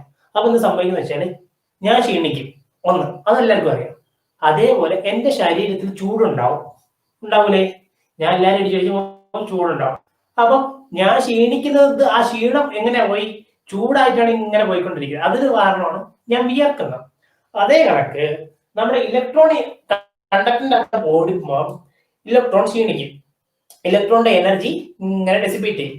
അത് ഡെസിപ്പേറ്റ് ചെയ്യുന്നത് ഇലക്ട്രോണിന്റെ എനർജി പുറത്തേക്ക് പോകുന്നത് ചൂടായിട്ടാണ് പോകുന്നത്.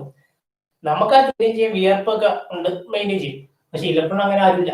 അപ്പൊ എന്ത് ചെയ്യും? ഇലക്ട്രോൺ പോകുന്ന കമ്പി നമ്മുടെ കണ്ടക്ടറിൽ നിന്നങ്ങ് ചൂടാവും. കണ്ടക്ടർ ചൂടായി കണ്ടക്ടർ അങ്ങ് ഉരുകി കണ്ടക്ടർ അങ്ങ് പൊട്ടും. അങ്ങനെ കണ്ടക്ടർ പൊട്ടിക്കഴിയുമ്പം നമുക്ക് ഇലക്ട്രോൺ പിന്നെ അപ്പുറത്തോട്ട് പോകില്ല. അങ്ങനെയുള്ള ഒരു കണ്ടീഷൻ ഉണ്ട്. അപ്പൊ ഇത് നമ്മൾ എവിടെയും കാണുന്നുണ്ടെന്ന് ചോദിച്ചാൽ കാണുന്നുണ്ട്. അപ്പൊ ഇത് മാറ്റാണ്ട് നമ്മൾ എന്ത് ചെയ്യും? പൊട്ടാത്ത കുറച്ചും കൂടെ ക്വാളിറ്റി ഉള്ള ഒരു കണ്ടക്ടർ ഇട്ട് കൊടുക്കും. അപ്പൊ എന്ത് ചെയ്യും? ഇലക്ട്രോൺ കുറച്ചും കൂടെ നല്ലോണം ഓടാം, കുറച്ചും കൂടെ ചൂടാവാൻ പൊട്ടാത്തൊരു കണ്ടക്ടർ ഇടും. പിന്നെ എന്ത് ചെയ്യും? പിന്നെ നമ്മൾ കണ്ടക്ടർ മാറ്റി കുറച്ചും കൂടെ കൂടിയ കണ്ടക്ടർ ഇടും. അപ്പോ ഇവിടെ യൂസ് ചെയ്യുന്ന കണ്ടക്ടർ ഏതാണെന്ന് വെച്ചാൽ ആ കണ്ടക്ടറിന്റെ ക്വാളിറ്റി അനുസരിച്ച്, ടൈപ്പ് അനുസരിച്ച്, മെറ്റീരിയൽ പ്രോപ്പർട്ടീസ് അനുസരിച്ച്, ആ കണ്ടക്ടറിന്റെ പല പല പല പ്രോപ്പർട്ടി അനുസരിച്ച് ഇവിടുത്തെ കാര്യങ്ങൾ മാറും അല്ലേ? അപ്പൊ അത് മാറുമ്പോൾ നമ്മൾ അവിടെ മനസ്സിലാക്കി ഈ റെസിസ്റ്റൻസ് എന്ന് പറഞ്ഞാല് കണ്ടക്ടറിന്റെ ഇവിടെ യൂസ് ചെയ്യുന്ന ആ മെറ്റീരിയലിന്റെ ആ വസ്തുവിന്റെ പ്രോപ്പർട്ടീസിനെ ഡിപ്പെൻഡ് ചെയ്യും. ആ പ്രോപ്പർട്ടീസിനെ നമ്മൾ റോ എന്നുള്ള ലെറ്ററിൽ സൂചിപ്പിക്കും. ഈ റോ ഇടാൻ ഇല്ല കേട്ടോ, ഒരു കുടക്കമ്പി വളച്ച വെച്ചാൽ അല്ലെ, കുടക്കമ്പി വളച്ച് വെച്ചേക്കല്ലേ, ഒരു കുടക്കമ്പി ഒരു പി ഓർ ഇടാം, ഇങ്ങനെ പി ഓർ ഇട്ടിട്ട് അടിയിലൊരു വാലൊക്കെ കൊടുത്ത് വെച്ചാൽ ഓക്കെ. അങ്ങനെ റോ ഇട്ട് കഴിഞ്ഞിട്ട് ഈ റോയാണ് റെസിസ്റ്റിവിറ്റി. എന്താണ് റെസിസ്റ്റിവിറ്റി? ഓക്കെ, അപ്പൊ നമ്മൾ റെസിസ്റ്റിവിറ്റി ഉടനെ പറഞ്ഞു. അപ്പൊ നമുക്ക് ഏറ്റവും അവസാനം മനസ്സിലായി ആർ പ്രൊപ്പോർഷണൽ ടു റോ, അതായത് റെസിസ്റ്റൻസ് റോയെ പ്രൊപ്പോർഷണൽ ചെയ്യും. നമുക്ക് ഈ ഇലക്ട്രോൺ പോകുന്നതിനെ തടയുന്ന ഒരു ഫാക്ടർ ആരാണ്? ആ മെറ്റീരിയലിന്റെ ഏത് material, low quality, high quality, അതിന് വേറെ എന്തെങ്കിലും പ്രോപ്പർട്ടി അതൊക്കെ ആയിരിക്കും. രണ്ട്, നീളം കൂടിക്കഴിഞ്ഞാൽ ഒരുപാട് ഓടി ക്ഷീണിക്കേണ്ടി വരും. അപ്പൊ അവിടെ റെസിസ്റ്റൻസ് കൂടും. നീളം കൂടിയാൽ, ഏരിയ കൂടിയാല് റെസിസ്റ്റൻസ് കുറയും. തിരിച്ചാണ്, ഏരിയ കൂടിയാൽ റെസിസ്റ്റൻസ് കുറയും. ഇങ്ങനെയുള്ള കുറച്ച് കാര്യങ്ങളൊക്കെ വന്നപ്പോ നമുക്ക് ഇതെല്ലാം കൂടെ ചേർത്തൊന്ന് എഴുതിയുണ്ട്. 1, 2, 3 കാര്യങ്ങൾ കൂടെ ചേർത്ത് എഴുതുമ്പോ നമുക്ക് കിട്ടും 6. അപ്പൊ എല്ലായിടത്തും 6 ഉണ്ടേ ഈ സൈഡിൽ, എല്ലായിടത്തും ഈ സൈഡിലുള്ള 6 എഴുതി. അപ്പൊ എല്ലായിടത്തും ഈ പ്രൊപ്പോർഷനിൽ ഉണ്ട്. ഈ പ്രൊപ്പോർഷനെ ഞാൻ ഇങ്ങനെ എഴുതി. എന്നിട്ട് നേരെ കിടക്കുന്ന ആൾക്കാർ ആദ്യം ചെയ്യാം. 6 നേരെ ആദ്യം ഇടുന്ന റോ. അപ്പൊ ഈ റോ എഴുതി. ഇനി ആദ്യം കിടക്കുന്ന ആളാണ് എല്ലിനെ ഞാൻ എഴുതി. ഇവന്റെ 6 നേരെ 1 ആണ് കിടക്കുന്നത്, അല്ല അടിയിലായിട്ടാണ് എ കിടക്കുന്നത്. അപ്പൊ നമ്മള് ബൈ എ എന്ന് എഴുതി. ഓക്കെ, അപ്പൊ 6 proportional rho L by A എന്നൊരു സംഭവം കിട്ടി. അപ്പൊ ഈ പ്രൊപ്പോർഷണാലിറ്റി മാറ്റാൻ നമ്മൾ എപ്പോഴും ചെയ്യുന്ന ഒരു കാര്യം, ഒരു കോൺസ്റ്റന്റ് മൾട്ടിപ്ലൈ ചെയ്യും. നമുക്ക് കോൺസ്റ്റന്റ് ഒന്നും വേണ്ട, നമുക്കൊരു 1 ഇട്ട് മൾട്ടിപ്ലൈ ചെയ്യാം. 1 എന്നൊരു കോൺസ്റ്റന്റ് അല്ലേ. അപ്പൊ 6 equal to rho L by A കിട്ടി. കിട്ടിയേ? നമ്മൾ ആരെ കണ്ടുപിടിക്കാൻ ഇപ്പൊ വന്നേ? റെസിസ്റ്ററിനെ കണ്ടുപിടിക്കാനാണോ വന്നേ? അല്ല, നമ്മൾ റെസിസ്റ്റിവിറ്റി കണ്ടുപിടിക്കാൻ വന്നേ. അപ്പൊ റെസിസ്റ്റിവിറ്റി കണ്ടുപിടിക്കാൻ ഈ റോ ഇവിടെ നിർത്തണം. ബാക്കി എല്ലാരും ഇപ്പൊ അപ്പൊ എങ്ങനെ കൊണ്ടുവരും? ഈ റോയെ ഇവിടെ നിർത്തി, ഈ 6നെ ഇവിടെ നിർത്തി. ഇനി എ ഇപ്പുറത്ത് കൊണ്ടുവരുമ്പം അടി കിടക്കുന്ന എ ഇപ്പുറത്ത് വരുമ്പം മുകളിൽ. ഓക്കെ, എ ആറിന്റെ ഏറന്മാരല്ലാട്ടാ. അപ്പം എ അടി കിടന്ന എ ഇവിടെ വരുമ്പം എ ആർ. എല്ല് മുകളിൽ കിടന്ന എല്ല് ഇപ്പുറത്തെത്തുമ്പോ ഓക്കെ. അപ്പം നമുക്ക് ഏറ്റവും അവസാനം ഇതിന് നമ്മൾ ഒന്ന്, ഞാൻ ഇപ്പുറത്തോട് മാറ്റിയിരുന്നേ ഇവിടെ, ഞാൻ വേറെ ഒന്നും ചെയ്യുന്നില്ല. ഞാൻ എനിക്ക് റോ കിട്ടി, rho equal to A by L. Okay, അപ്പൊ resistivity equal to R A by L. ഇത് നിങ്ങൾക്ക് ഒരു ക്വസ്റ്റ്യൻ ആണ്. പല മെറ്റീരിയൽ, അതായത് റെസിസ്റ്റൻസ് അതിന്റെ റേഷ്യോസ് ഒക്കെ തന്നിട്ട് ഇതൊക്കെ കണ്ടുപിടിക്കാൻ പറയും. അല്ലെങ്കിൽ പറയുന്ന ഒരു വേറെ ക്വസ്റ്റ്യൻ എങ്ങനെയാണെന്ന് വെച്ച് കഴിഞ്ഞാൽ, നിങ്ങളുടെ ഒരു കോപ്പർ കണ്ടക്ടർ ഉണ്ടെന്ന് പറയും, അല്ലെങ്കിൽ എന്തെങ്കിലും ഒരു കണ്ടക്ടർ ഉണ്ടെന്ന് പറയും. ആ കണ്ടക്ടറിന്റെ റെസിസ്റ്റിവിറ്റി തന്നിട്ടുണ്ടാവും. അത് പക്ഷേ അതിൽ പറയും ഒരാൾ വെച്ചേക്കുന്നത് 2 മീറ്റർ ലെങ്തിലാണ്, മറ്റൊരാൾ വെച്ചേക്കുന്നത് 3 മീറ്റർ ലെങ്തിലാണ്. ഈ എല്ലെന്നൊരു സംഭവം മാറ്റി തരും. അങ്ങനെ എല്ല് മാറ്റി തരുമ്പോ എന്ത് സംഭവിക്കും? 2 പേർക്ക് നമുക്ക് കിട്ടുന്ന ആറിന്റെ വാല്യൂ മാറിക്കൊണ്ടേയിരിക്കും, ഇവിടെ മാറും. അപ്പൊ അത് തമ്മിലുള്ള റേഷ്യോസ് ഒക്കെ കണ്ടുപിടിക്കാൻ പറയും. അതായത് ഇപ്പം നിങ്ങളൊരു ബൾബ് കത്തിക്കാൻ വേണ്ടി 1 മീറ്റർ നീളമുള്ള വയറും എടുത്തു, 10 മീറ്റർ നീളമുള്ള വയറും എടുത്തു. അപ്പൊ അവിടെ ഉണ്ടാകുന്ന റെസിസ്റ്റൻസിന്റെ വ്യത്യാസം എത്ര എന്നൊക്കെ കണ്ടുപിടിക്കാൻ ചോദിക്കും. നീളം കൂടിയ വയറിലാണല്ലോ ഏറ്റവും കൂടുതൽ റെസിസ്റ്റൻസ് ഉണ്ടാവുന്നത്, അവിടെ ആയിരിക്കില്ല കറണ്ട് കുറവുന്നത്. അപ്പൊ അതൊക്കെ വെച്ചിട്ട് നമ്മൾ കണ്ടുപിടിച്ച് അതിന്റെ റേഷ്യോ ഒക്കെ കാണിക്കണം. അപ്പൊ ഇതൊക്കെയാണ് അതിന്റെ മെയിൻ കാര്യങ്ങൾ. ഐഡിയ എന്താണെന്ന് മനസ്സിലായി കാണുമെന്ന് വിശ്വസിക്കുന്നു. അപ്പം എന്തെങ്കിലും ഡൗട്ട് ഉണ്ടെങ്കിൽ കമന്റ്സിൽ പറയുക. ബാക്കി കാര്യങ്ങൾ നമുക്ക് പിന്നീട് നോക്കാം. ഓക്കെ, ഇത്ര കാര്യം പിടിക്കുക എന്ന് വിശ്വസിക്കുന്നു. അപ്പൊ നമ്മുടെ മെയിൻ ആയിട്ടുള്ള ഈ ഒരു അനലോഗി വെച്ച് ചെയ്യുന്ന കാര്യങ്ങളൊക്കെ ഏകദേശം ഈ അനലോഗി വെച്ച് ചെയ്യുന്ന കാര്യങ്ങളൊക്കെ കഴിഞ്ഞു. നമ്മൾ എന്തൊക്കെ പഠിച്ചു? കറണ്ട് പഠിച്ചു, വോൾട്ടേജ് പഠിച്ചു, റെസിസ്റ്റൻസ് പഠിച്ചു, റെസിസ്റ്റിവിറ്റി പഠിച്ചു. ഇത്രയും കാര്യങ്ങൾ പഠിച്ചു. അപ്പൊ റെസിസ്റ്റിവിറ്റി ഓരോ മെറ്റീരിയലിനനുസരിച്ച് മാറും കേട്ടോ, അതുകൊണ്ട് അതിന്റെ കാര്യം നോക്കണ്ട. ഇനി ഇതിന്റെ ഇടയിൽ ഞാൻ ഒരു കാര്യം പറഞ്ഞു. എന്താ കാര്യം? ഒരു മെറ്റീരിയലിനനുസരിച്ച് റെസിസ്റ്റിവിറ്റി മാറുമെന്ന് പറഞ്ഞു. ഒരു മെറ്റീരിയലിനനുസരിച്ച് റെസിസ്റ്റിവിറ്റി മാറും. അങ്ങനെ മാറുമെന്ന് ഞാൻ പറഞ്ഞു. ഞാൻ വേറൊരു കാര്യം കൂടെ പറഞ്ഞു. എന്താ പറഞ്ഞേ? നമ്മുടെ ഇലക്ട്രോൺ ഒരു കണ്ടക്ടറിന്റെ അകത്തൂടെ ഓടിക്കൊണ്ടിരിക്കുകയാണെങ്കിൽ, ഒരു ഇലക്ട്രോൺ കണ്ടക്ടറിന്റെ അകത്തൂടെ ഓടിക്കൊണ്ടിരിക്കുകയാണെങ്കിൽ അവിടെ മറ്റുള്ള ആറ്റവുമായിട്ട് ഈ ഇലക്ട്രോൺ ഇടിച്ചിടിച്ച് വേണം പോവാൻ, അല്ലെങ്കിൽ അവരുമായിട്ട് തൊട്ടി ഉരുമി വേണം പോവാൻ. അങ്ങനെ പോകുമ്പോൾ ഇലക്ട്രോൺ അവരുമായിട്ട് ഇടിക്കുന്നത് കാരണം ഇലക്ട്രോണിന് കുറച്ച് കുറയും. എനർജി കുറയുമ്പോൾ ആ എനർജി ഇലക്ട്രോൺ എങ്ങനെയാണ് കളയുന്നത്? ഇലക്ട്രോണിന്റെ എനർജി പോകുന്നത് എങ്ങനെയാണ്? ഹീറ്റ് ആയിട്ട് പോകും, ചൂടായിട്ട് പോകും. ആ ചൂട് കാരണം ആ ഇലക്ട്രോൺ പോകുന്ന കണ്ടക്ടർ ചൂടാവും. അപ്പൊ അങ്ങനെയാണ് നമ്മുടെ വയർ കുറെ നേരം വയറിലൂടെ കറണ്ട് പോകുമ്പോൾ എന്ത് ചെയ്യും? ആ വയർ ചൂടാവാൻ തുടങ്ങൂലേ? വയർ കണ്ടിട്ടില്ലേ? അത് ഈ ലോ ക്വാളിറ്റി വയറിന്റെ പ്രശ്നമാണ്. വീട്ടിലെ ഹൈ ക്വാളിറ്റി വയറൊക്കെ ആണെങ്കിൽ ചൂടാവുന്ന ആവത്തില്ല, അത് പുല്ല് പോലെ കൊണ്ടുനടക്കും. അപ്പൊ നമ്മള് പറഞ്ഞു വന്ന കാര്യമല്ല, ചൂടാവുന്നതിനെ കുറിച്ച് പറഞ്ഞു. അപ്പൊ ഈ ചൂടാവുന്നതിനെ കൊണ്ട് എന്തെങ്കിലും ഉപയോഗം ഉണ്ടോ? ഒന്ന് ആലോചിക്കേ. ഞാനിപ്പോ ഒരു ബൾബ് ഇട്ട് ഒരു 2 മണിക്കൂർ കഴിഞ്ഞപ്പോ വയറങ്ങ് ചൂടെ കത്തി പോയി. വല്ല കാര്യമുണ്ടോ? വല്ല ഉപയോഗമുള്ള കാര്യമാണ് ഇത്? അപ്പൊ നമ്മളെന്ത് ചെയ്യും? ഉടനെ വയർമാനെ വിളിച്ചിട്ട് പറയും, എന്ത് മനുഷ്യ നിങ്ങൾ ഈ കാണിച്ച്, നിങ്ങൾ ഇങ്ങനെയൊക്കെയാണോ വയർ ചെയ്യുന്നത്? വയർ കത്തിപ്പോയില്ലേ അല്ലെ? അത് ഒരു വളരെ ബാഡ് ആയിട്ടുള്ള കാര്യമല്ലേ? പക്ഷേ നമ്മുടെ നാട്ടിലെ ബുദ്ധിമാന്മാരെ സയന്റിസ്റ്റുകൾ എന്ത് ചെയ്യുന്ന അറിയോ? ഈ ഒരു പ്രശ്നം, നമ്മുടെ വയർ കത്തിപ്പോണ ഈ പ്രശ്നത്തെ കുറച്ച് ഉപകാരപ്പെടുന്ന രീതിയിലോട്ട് മാറ്റി. അവരെന്താ ചെയ്തെന്ന് വെച്ച് കഴിഞ്ഞാല്, നമ്മുടെ വീട്ടിലൊക്കെ ഫ്യൂസ് കണ്ടിട്ടില്ലേ? ഫ്യൂസ് നിങ്ങളുടെ വീട്ടിലൊക്കെ ഇപ്പൊ MCB ആയിരിക്കും. ഇങ്ങനെ ഒരു ഹയർ വോൾട്ട് കറണ്ട് വരുമ്പോഴേക്ക് ട്രിപ്പാകുന്ന സാധനമായിരിക്കും. ഒരു സാധനം ടക്കെന്ന് കേൾക്കുമ്പോൾ കറണ്ടൊക്കെ പോകും, പിന്നെ നമ്മൾ പോയി ഇട്ട് കൊടുക്കും ആ സാധനം. പക്ഷെ അതിനു മുമ്പ് നിങ്ങളുടെ വീട്ടിന്റെ മെയിൻ സ്വിച്ച് വരുന്നത്, അതായത് KCBയുടെ മീറ്റർ വെച്ചിട്ടില്ലേ, അവിടെ ഒരു ഫ്യൂസ് ഇരിപ്പുണ്ടാവും. ആ ഫ്യൂസ് എപ്പോഴെങ്കിലും ആരെങ്കിലും ഊരാൻ നേരത്ത് നോക്കിയാൽ മതി. പഴയ വീടുകളിലാണെങ്കിൽ അവരുടെ വീട്ടിനകത്ത് ഫ്യൂസ് വെച്ചിട്ടുണ്ടാവും. ഈ ഫ്യൂസിന്റെ അകത്തൊരു കമ്പി കെട്ടിയിട്ടുണ്ട്. ഒരു കമ്പി വഴിയാണ് ഈ ഫ്യൂസ് വെച്ചിട്ടുള്ളത്. ഈ കമ്പിക്ക് ഒരു പ്രത്യേകത എന്താന്ന് വെച്ച് കഴിഞ്ഞാല്, നോർമൽ കണ്ടക്ടർ ഇതായിരിക്കും. ഇപ്പൊ ഞാൻ ഇവിടെ ഒരു ബൾബൊക്കെ വെച്ചിട്ടുണ്ടെന്ന് വിചാരിക്കുക. ഓക്കെ, നോർമൽ കണ്ടക്ടർ ബൾബ്, ഇതിന്റെ നടുക്ക് നൈസ് കമ്പി ഇട്ടിട്ടുണ്ട്. അപ്പൊ സംഭവം എന്താ? ഈ ബൾബ് കത്തണമെങ്കിൽ കറണ്ട് എപ്പോഴും ഈ കമ്പി കൂടെ ഇങ്ങനെ പോയിക്കൊണ്ടിരിക്കണം. പക്ഷെ അങ്ങനെ പോകുമ്പോൾ ഉള്ള ഒരു പ്രശ്നം എന്താണെന്ന് വെച്ച് കഴിഞ്ഞാല്, കമ്പി ചൂടാകുമെന്ന് നമ്മൾ പറഞ്ഞു. നല്ല കമ്പിയാണെങ്കിൽ ചൂടാകുമോ? ഇല്ല. അപ്പൊ ഓരോ കമ്പിക്കും അതിന്റെ ഏരിയ അനുസരിച്ച്, അതിന്റെ വിഡ്ത്ത് അനുസരിച്ച്, അതിന്റെ മെറ്റീരിയൽ പ്രോപ്പർട്ടി അനുസരിച്ച് അതിന്റെ അകത്തൂടെ പോകാൻ പറ്റുന്ന കറണ്ടിന് ഒരു മാക്സിമം വാല്യൂ ഉണ്ട്.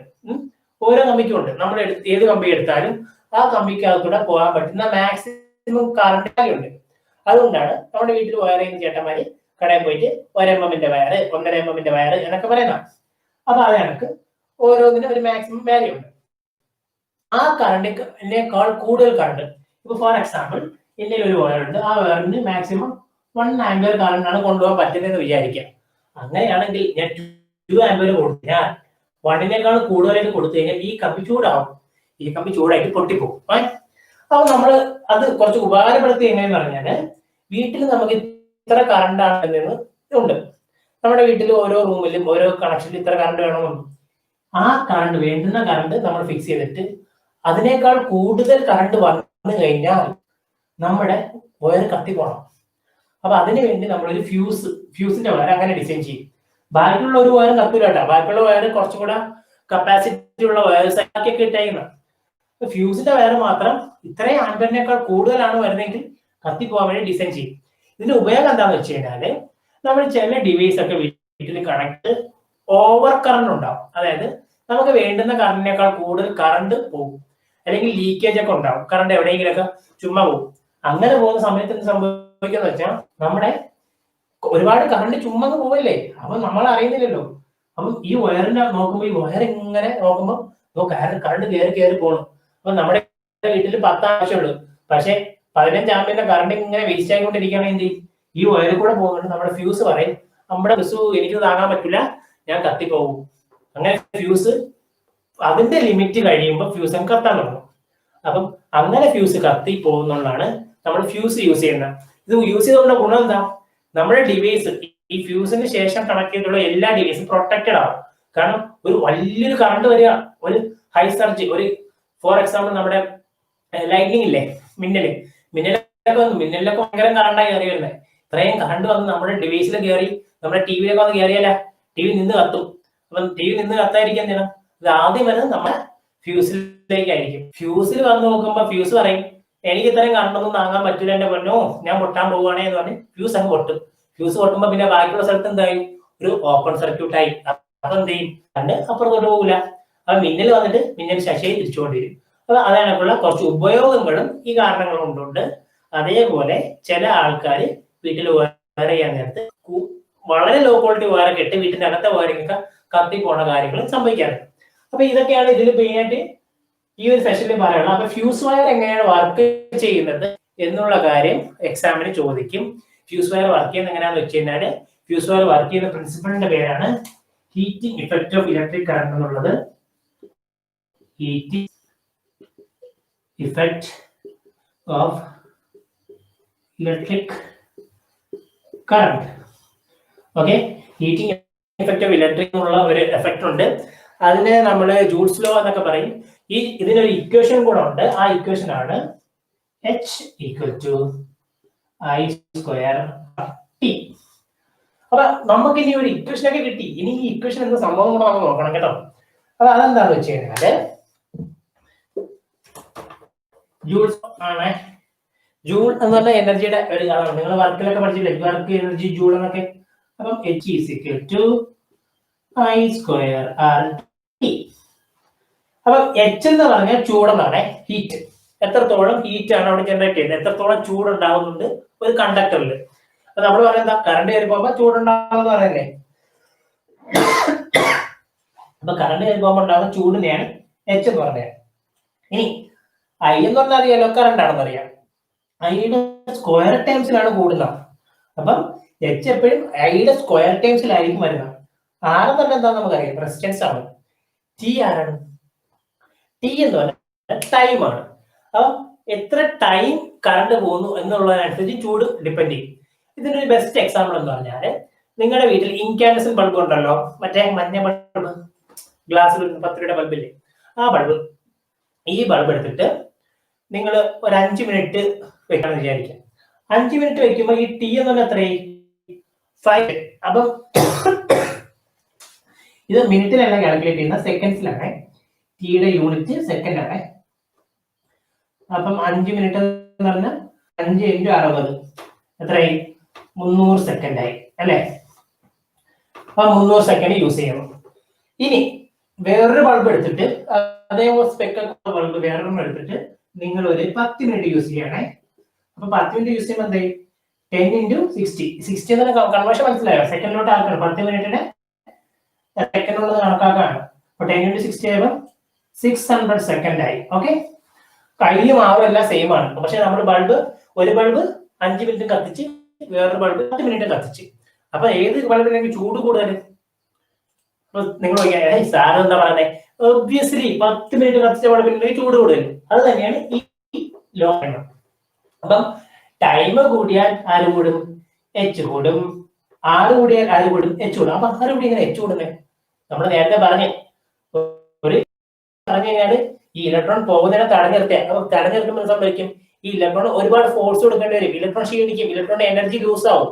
ഇലക്ട്രോൺ എനർജി എങ്ങനെ ലൂസ് ആവുന്നേ, ഹീറ്റ് ആയിട്ടാണ് ലൂസ് ആവുന്നത്. അപ്പൊ അവിടെ ഓട്ടോമാറ്റിക്കായിട്ട് ചൂട് കൂടുമല്ലേ. അപ്പം ഒരുപാട് നേരം കത്തിച്ചിട്ട ചൂട് കൂടും, റെസിസ്റ്റൻസ് കൂടിയ ചൂട് കൂടും. ഈ റെസിസ്റ്റൻസ് കൂടുന്ന എങ്ങനെ, ലോ ക്വാളിറ്റി ആയിട്ടുള്ള സാധനങ്ങൾ, ഒരു വലിയ ഉപകാരമൊന്നും ഇല്ലാത്ത സാധനങ്ങളൊക്കെ വെച്ച് വയർ ചെയ്ത് കഴിഞ്ഞാൽ റെസിസ്റ്റൻസ് കൂടും, അപ്പോഴും ചൂട് കൂടും. ഇനി I² എത്ര കറണ്ട് പോകുന്നോ അതിന്റെ സ്ക്വയറിൽ ആയിരിക്കും നമ്മുടെ ഹീറ്റ് എന്ന് പറഞ്ഞ സംഭവം. അപ്പം ചൂട് ആരൊക്കെ ഡിപ്പെൻഡ്, കറണ്ടിനെ, റെസിസ്റ്റൻസിനെ, അത് കത്തിച്ച് വെച്ചേക്കുന്ന ടൈമിനെ, ആ ഡിവൈസ് ടൈമിനെ. ഇനി ഐയുടെ യൂണിറ്റ് എന്ന് പറഞ്ഞാൽ ആംബിയർ ആണ്. വോൾട്ടേജിന്റെ യൂണിറ്റ് എന്ന് പറഞ്ഞാൽ വോൾട്ട്. റെസിസ്റ്റൻസിന്റെ യൂണിറ്റ് എന്ന് പറഞ്ഞാൽ ഓം ആണ്. ഇതിന് ഓം എന്നാണ് പറയുന്നത്. അതേപോലെ നമ്മൾ തന്നെ ആരാ പഠിച്ചേ, ഹീറ്റിന്റെ യൂണിറ്റ് എന്ന് പറഞ്ഞാൽ ജൂൾസ് ആണ്. പിന്നെ ടിയുടെ യൂണിറ്റ് എന്ന് പറഞ്ഞാൽ സെക്കൻഡ് ആണ്. ഓക്കെ, ഇത്രയും കാര്യങ്ങൾ ആണ് ഈ ചാപ്റ്ററിൽ മെയിൻ ആയിട്ട് വരുന്ന ഒരു തിയറിറ്റിക്കൽ പാർട്ട് എന്നൊക്കെ പറയാൻ പറ്റുന്ന രീതിയിൽ ഇക്വേഷൻസ് ഒക്കെ വരുന്ന മെയിൻ ആയിട്ടുള്ള കാര്യങ്ങൾ. ഇത്രയും കാര്യം മനസ്സിലായിട്ടുണ്ടോ? ഇതൊക്കെ മനസ്സിലാക്കാൻ നമ്മൾ മെയിനായിട്ട് ഈ ഒരു അനലോഗി പിന്നെ കുറച്ച് കാര്യങ്ങൾ. അപ്പം ഇത് കണക്ട് ചെയ്ത് പഠിക്കാം. നിങ്ങൾ ഈ കാണാതെ പഠിച്ചു കഴിഞ്ഞാൽ നിങ്ങൾക്ക് ഇതൊന്നും മനസ്സിലാവില്ല. കണക്ട് ചെയ്ത് പഠിക്കാം. നമ്മൾ എന്ത് പഠിച്ചാൽ കണക്ട് ചെയ്ത് പഠിച്ചു കഴിഞ്ഞാൽ നമുക്ക് എക്സാം സെന്ററിലൊക്കെ ഇരിക്കുമ്പോൾ ഓർമ്മയൊക്കെ കാണും. അല്ലാതെ കാണാനൊക്കെ പഠിച്ചു കഴിഞ്ഞാൽ നമ്മൾ അവിടെ നിന്ന് പണി പാടും. ചിലപ്പോൾ അയ്യോ കറണ്ട് ഏതാ വോൾട്ടേജ് ഏതാന്നൊക്കെ അറിയാതെ അത് 10 10 ഒക്കെ ആയിപ്പോവും. അത് നമ്മൾ മനസ്സിലാക്കി പഠിക്കാം. അപ്പൊ നമ്മൾ ഈ ചാപ്റ്റർ തീരാറായിട്ടുണ്ട്. ഇനി നിങ്ങൾക്ക് ഒരു സെക്ഷൻ, അടുത്ത സെക്ഷൻ ആണ് സീരീസ് ആൻഡ് പാരലൽ കോമ്പിനേഷൻസ്.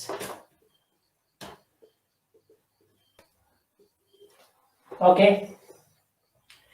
ഈ സീരീസ് ആൻഡ് പാരലൽ കോമ്പിനേഷൻസിന് ഒരു ഡെറിവേഷൻ ഉണ്ട് എന്നാണ് എനിക്ക് മനസ്സിലാക്കാൻ കഴിയുന്നത്. ഡെറിവേഷൻസ് നിങ്ങളുടെ ടെക്സ്റ്റിൽ ഉണ്ടായിരിക്കും, അത് നോക്കി പഠിക്കുക. ഞാൻ ഇതിന്റെ പ്രോബ്ലം എങ്ങനെ ചെയ്യാം എന്നുള്ള സിമ്പിൾ ആയിട്ട് പറഞ്ഞുതരാം. ഇതിന്റെ പ്രോബ്ലം എല്ലാ പിള്ളേർക്കും തെറ്റുന്ന സംഭവം. അപ്പൊ അങ്ങനെ തെറ്റി കഴിഞ്ഞാൽ നമുക്ക് കാര്യം നടക്കൂല. ഓക്കെ, അതുകൊണ്ട് ഈ പ്രോബ്ലം എങ്ങനെ ചെയ്യുന്നത് പറഞ്ഞുതരാം. പ്രോബ്ലം ചെയ്യണമെങ്കിൽ ആരും നമ്മൾ പറയുന്ന സാധനം സീരീസ് എന്താണ് പാരലൽ എന്താണെന്ന് മനസ്സിലാക്കണം. ഓക്കെ, അപ്പം ഇതിൽ നമുക്ക് എപ്പോഴും വരുന്ന റെസിസ്റ്റൻസിന്റെ ഇക്വലൻസ് കണ്ടുപിടിക്കാനായിരിക്കും മെയിൻ ആയിട്ട് വരിക. റെസിസ്റ്റൻസിന്റെ കോമ്പിനേഷൻ ഉണ്ട്. ഞാൻ റെസിസ്റ്റൻസ് വരയ്ക്കാറ്, ഒരു റെസിസ്റ്റൻസ്. അപ്പം ഒരു റെസിസ്റ്റൻസ് വരച്ചു, ഇവിടെ ഒരു അടുത്തൊരു റെസിസ്റ്റൻസ് ഇവിടെ വരാം. ഓക്കെ, അപ്പൊ റെസിസ്റ്റൻസ് സിമ്പിൾ കിട്ടിയല്ലോ. ഇതാണ് റെസിസ്റ്റൻസിന്റെ സിമ്പിൾ. ഇനി ഞാൻ അസ്യൂം ചെയ്യാണ് ഇതാണ് ആറ് ഡയറക്ഷൻ. ചുമ്മാ കറണ്ട് പോകുന്ന ഡയറക്ഷൻ ഇതാണെന്ന് ഞാൻ അസ്യൂം ചെയ്യണം. ജസ്റ്റ് അസ്യൂം, ജസ്റ്റ് നിങ്ങൾ ചുമ്മാ എടുത്താൽ. അപ്പം ഇങ്ങോട്ടാണ് ഡയറക്ഷൻ എങ്കിൽ ഈ റെസിസ്റ്ററിന്റെ സ്റ്റാർട്ടിങ് എവിടെയാണ്? ഇവിടെയാണ് സ്റ്റാർട്ടിങ് അല്ലേ? അപ്പൊ ഞാൻ എന്ത് ചെയ്തു? സ്റ്റാർട്ടിങ്ങിൽ എസ് എന്നിട്ടു, എൻഡിങ് എവിടെയാണ്? ഇവിടെ റെസിസ്റ്ററിന്റെ എൻഡിങ് ഇ എന്നിട്ടു. ഈ റെസിസ്റ്ററിന്റെ സ്റ്റാർട്ടിങ് എവിടെയാണ്? ഇവിടെയാണ് സ്റ്റാർട്ടിങ് അല്ലേ? എസ് എന്നിട്ടു. ഈ റെസിസ്റ്ററിന്റെ എൻഡിങ് എവിടെയാണ്? ഇവിടെയാണ് എൻഡിങ് ഇ. ഓക്കെ, മനസ്സിലായോ? ഇനി വേറെ റെസിസ്റ്ററും കൂടെ വരയ്ക്കാം.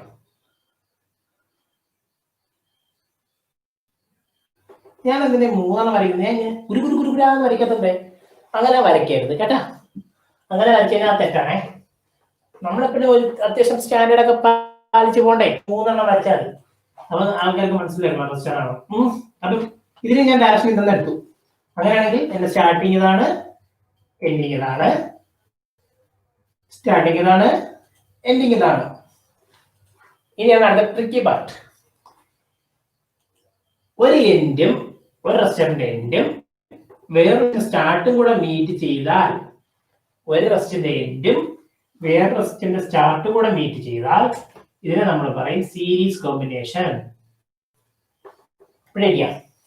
ഇനി ഇതിപ്പോ ഇങ്ങനെ ചെയ്യും, ഇതിപ്പോ ഇങ്ങനെ ചെയ്യും, ഇതിങ്ങനെ ചെയ്തു, ഇങ്ങനെ വരച്ചു, ഇങ്ങനെ വരച്ചു. അങ്ങനെയാണെങ്കിൽ ഒരു റെസിസ്റ്ററിന്റെ സ്റ്റാർട്ടും തുടക്കവും മറ്റേ റെസിസ്റ്ററിന്റെ സ്റ്റാർട്ടും തമ്മിലാണ് മീറ്റ് ചെയ്യുന്നതെങ്കിൽ, ഓക്കെ, സ്റ്റാർട്ടാണ് മീറ്റ് ചെയ്യുന്നതെങ്കിൽ നമ്മൾ അതിനെ പറയും പാരലൽ കോമ്പിനേഷൻ. വളരെ സിമ്പിൾ ആണ്. ഇത്രയും സിമ്പിൾ ആക്കി നമുക്ക് ഒരിക്കലും പറയാൻ പറ്റില്ല. ഓക്കെ, അപ്പം സീരീസ് എന്ന് പറയുന്നത് എന്താ? ഒരെണ്ണത്തിന്റെ എൻഡും മറ്റൊരെണ്ണത്തിന്റെ സ്റ്റാർട്ടും തമ്മിൽ മീറ്റ് ചെയ്ത് കഴിഞ്ഞാൽ ആ സീരീസ് ആണ്. ഇവിടെയാണ് പാരലൽ എന്ന് പറഞ്ഞാൽ രണ്ടിന്റെ സ്റ്റാർട്ട് അല്ലെങ്കിൽ രണ്ടിന്റെ എൻഡ് തമ്മിൽ മീറ്റ് ചെയ്താൽ പാരലൽ ആണ്. ഇനി നമുക്ക് ഇതിനെ ഒരു പ്രോബ്ലം മനസ്സിലാക്കിയാണ്. ഒരു പ്രോബ്ലം ചെയ്ത് നോക്കാം. എങ്കിൽ നമുക്ക് കറക്റ്റ് ആയിട്ട് ഐഡിയകൾ കിട്ടട്ടെ. അപ്പൊ നമുക്ക് നോക്കുമ്പോൾ ഞാൻ ഒരു പ്രോബ്ലം ചെയ്യാം. എൻ്റെ ഒരു റെസിസ്റ്റർ ഉണ്ട്. Suppose this one is R1. അടുത്ത റെസിസ്റ്റൻസ് ഉണ്ട് R2. അടുത്ത റെസിസ്റ്റൻസ് ഉണ്ട് R3.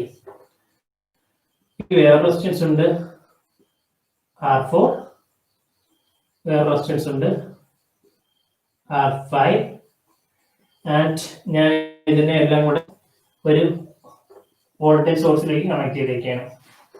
ഓക്കെ, നിങ്ങളുടെ ടെക്സ്റ്റില് നിങ്ങൾക്ക് സിമ്പിൾസ് പഠിക്കാറുണ്ട്. അതിൽ വോൾട്ടേജ് സിമ്പിള്, ഈ സിമ്പിൾ വോൾട്ട്മീറ്ററിന്റെ ആയിട്ടാണ് കൊടുത്തിരിക്കുന്നത്. വോൾട്ടേജ് സോഴ്സിന്റെ നിങ്ങൾക്ക് ഇങ്ങനെയാണ് കൊടുത്തിരിക്കുന്നത്. ഓക്കെ, അപ്പം ഇത് ബാറ്ററിയുടെ സിമ്പിളാണ്, സെല്ലിന്റെ സിമ്പിൾ. ഈ സെല്ലിന്റെ സിമ്പിളിൽ ഒരു പ്രശ്നം ഉണ്ടല്ലോ, ഇതിന്റെ പ്ലസ് മൈനസ് എവിടെ ആയിരിക്കും? പ്ലസും മൈനസ് ഡൗട്ട് ആയിരുന്നു. നിങ്ങൾക്കറിയോ പ്ലസ് മൈനസ്? അപ്പൊ അതിനൊരു ഉടായ്പ വഴിയുണ്ട്. ഉടായ്പ തന്നെ മഹാ ഉടായ്പാണ്. അതുകൊണ്ട് ഞാനത് ഒരു അപ്രൂവ്ഡ് ലെവൽ ഒന്നും പറയത്തില്ല. വളരെ ഉടായ്പായിട്ട് ഈ ചെറിയ വരണ്ട, ഈ ചെറിയ വര ഇങ്ങനെ ഇട്ടു. ഇതേപോലത്തെ രണ്ട് ചെറിയ വര ചേരുമ്പോഴാണല്ലോ ഈ ഒരു വലിയ വര ഉണ്ടാക്കാൻ പറ്റുന്നത്. അപ്പൊ ഒരു ചെറിയ വര, ഒരു ചെറിയ വര, രണ്ട് ചെറിയ വര, രണ്ട് ചേരുമ്പോൾ നീളം കൂടിയ സാധനം പോസിറ്റീവ്, നീളം കൂടിയ സാധനം നെഗറ്റീവ്. അങ്ങനെയൊക്കെ മനസ്സിലാക്കാം. വളരെ ഉടായ്പാണ്, വേറെ എവിടെയൊന്നും പറയരുത് കേട്ടാ. അത് പറഞ്ഞ കാര്യം എന്താണെന്ന് വെച്ചാൽ നമുക്ക് ഈ സർക്യൂട്ടിനെ സോൾവ് ചെയ്യണം. എങ്ങനെ സോൾവ് ചെയ്യാം? അത് നമുക്ക് ചെയ്യാൻ പറ്റുന്നത്, നമ്മൾ ആദ്യം പറഞ്ഞ ആദ്യത്തെ റൂൾ എന്താ? ഒരു ഡയറക്ഷൻ അസ്യൂം ചെയ്യണം. ഡയറക്ഷൻ അസ്യൂം ചെയ്യുമ്പോൾ നമുക്ക് രണ്ട് രീതിയിൽ ഡയറക്ഷൻ അസ്യൂം ചെയ്യാം. നമുക്ക് നിങ്ങൾക്ക് ഇഷ്ടമുള്ള രീതിയിൽ ചെയ്തോ, അതൊന്നും പ്രശ്നമില്ല.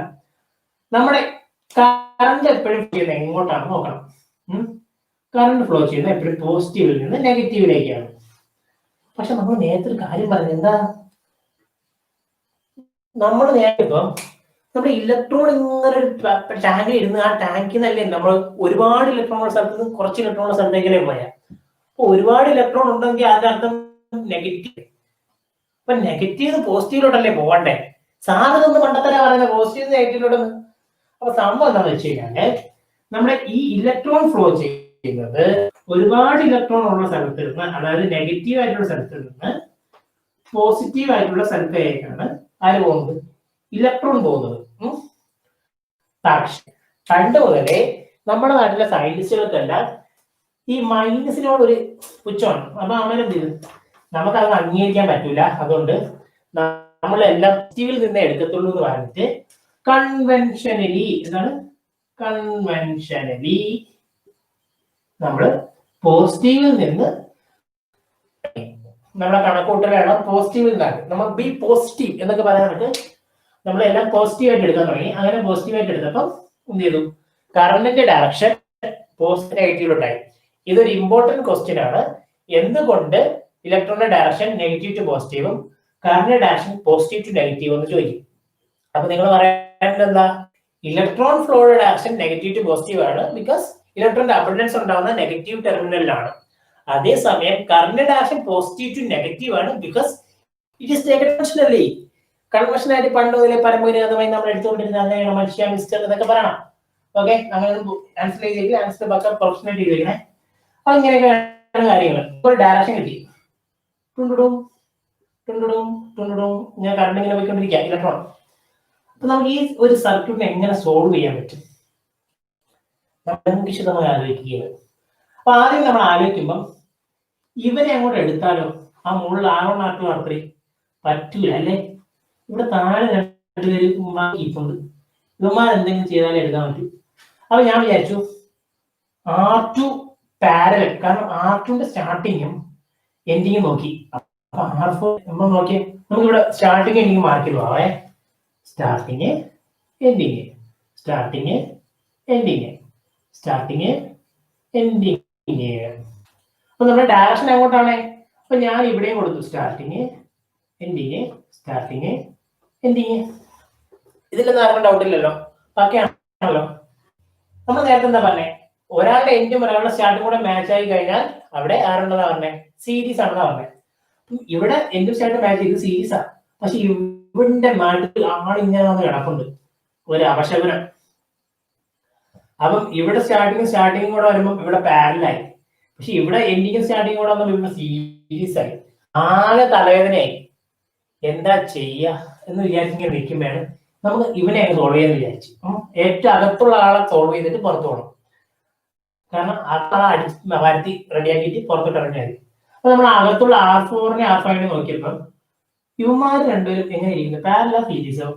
ഓക്കെ, ഞാൻ നോക്കിയപ്പോൾ എൻഡിങ്. അപ്പൊ ഇവന്മാർ സീരീസ് ആണ്.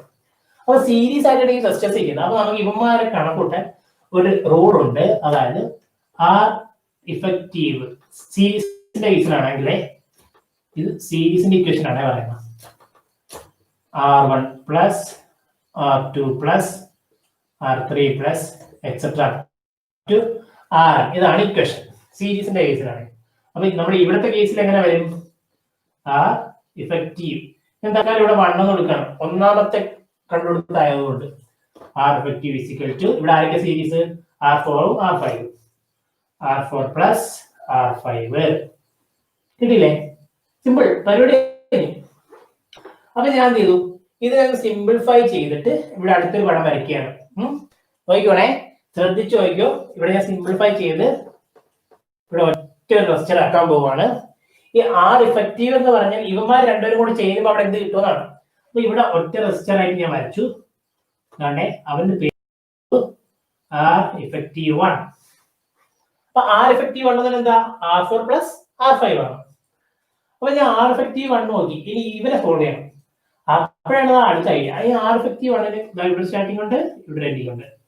അപ്പം R2ന്റെ സ്റ്റാർട്ടിങ്ങും R ഇഫക്റ്റീവ് 1ന്റെ സ്റ്റാർട്ടിങ്ങും സെയിം ആണ്. R2ന്റെ എൻഡിങ്ങും R ഇഫക്റ്റീവിന്റെ എൻഡിങ്ങും തമ്മിൽ സെയിം ആണ്. അപ്പൊ നമുക്ക് മനസ്സിലായി R2ഉം R ഇഫക്റ്റീവ് 1ഉം പാരലലാണ്. മനസ്സിലായി? അപ്പൊ നമ്മൾ പാരലലിന്റെ ഇക്വേഷൻ എന്താണെന്ന് നോക്കി. പാരലൽ ഇക്വേഷൻ എന്താണെന്ന് വെച്ച് കഴിഞ്ഞാല്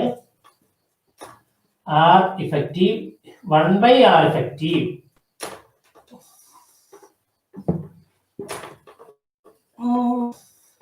ഇപ്പൊ എനിക്ക് തെറ്റിയേ, അതാണെങ്കിൽ നിങ്ങൾക്ക് തെറ്റിക്കട്ടാ. അതുകൊണ്ട് നിങ്ങൾ ആരും ചിരിക്കണ്ട.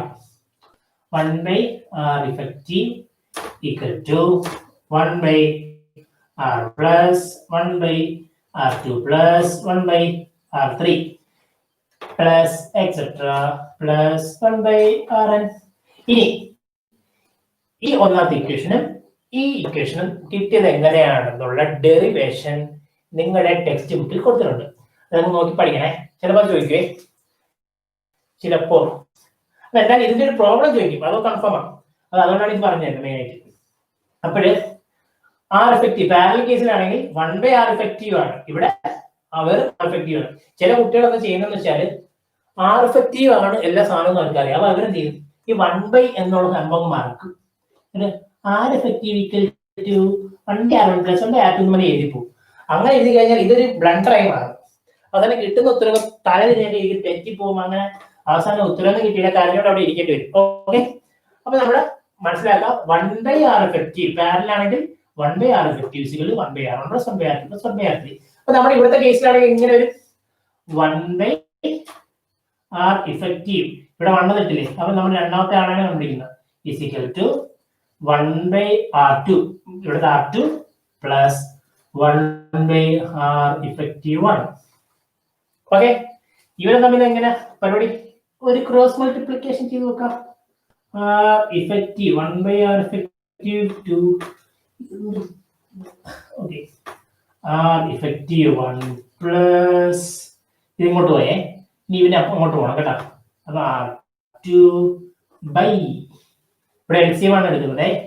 R2 R ഇഫക്റ്റീവ് 1 കിട്ടിയില്ലേ? ഓക്കെ, അപ്പൊ ഇത് നമുക്കൊരു വാല്യൂ കിട്ടി. ഈ കിട്ടിയ വാല്യൂ ആരാണ്? 1/R ഇഫക്റ്റീവ് 2 ആണ് കിട്ടിയിരിക്കുന്നത്. നമുക്ക് വേണ്ടുന്ന ആരെയാണ്? R ഇഫക്റ്റീവ് 2 ആണ് വേണ്ടത്. ആ ആൻസർ നമ്മുടെ ഒരിക്കലും നമ്മുടെ ആൻസർ 1/R ഇഫക്റ്റീവ് 2 അല്ല. നമ്മുടെ ആൻസർ R ഇഫക്റ്റീവ് 2 ആണ്. അപ്പം 1/R ഇഫക്റ്റീവ് 2 തിരിച്ചിടണം. നമ്മൾ ദോശയൊക്കെ മറിച്ചിട്ട് നമുക്ക് തിരിച്ചിടാം.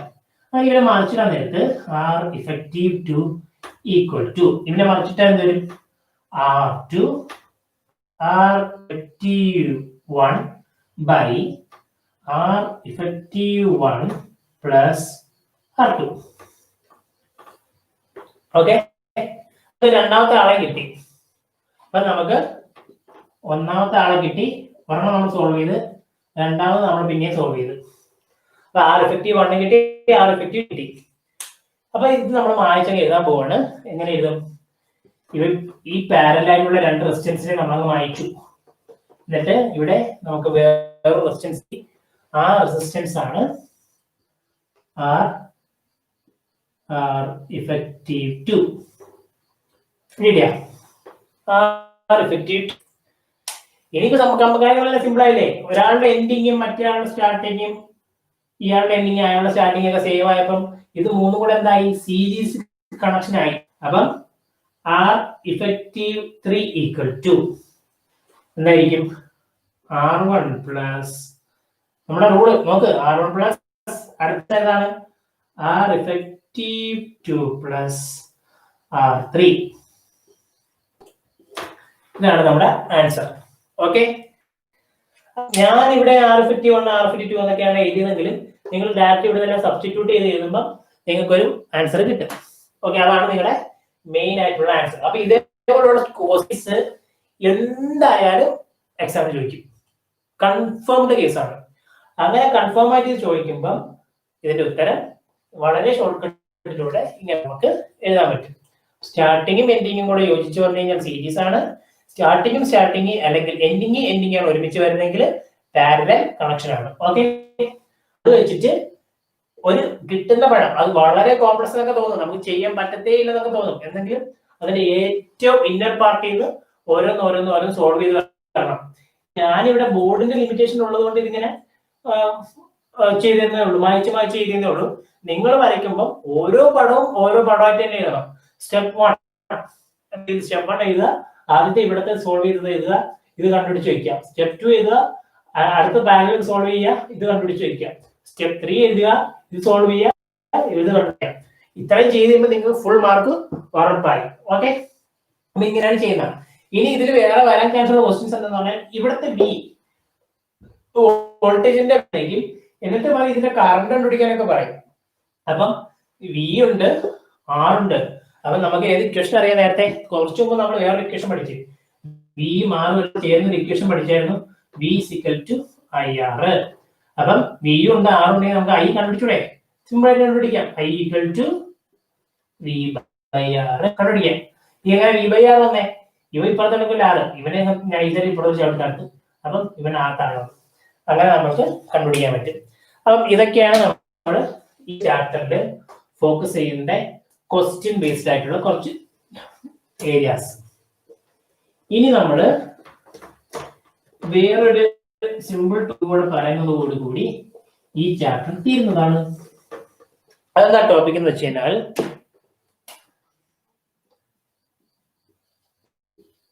പവർ വരട്ടെ എന്നൊക്കെ പറയില്ലേ ആൾക്കാര്, ആ പവറിനെ കുറിച്ചൊന്ന് പറയാൻ പോണം. പവർ എന്ന് പറഞ്ഞു കഴിയുമ്പോൾ നിങ്ങൾക്ക് പവർ വരട്ടെ എന്നൊക്കെ ഓർമ്മ വരും.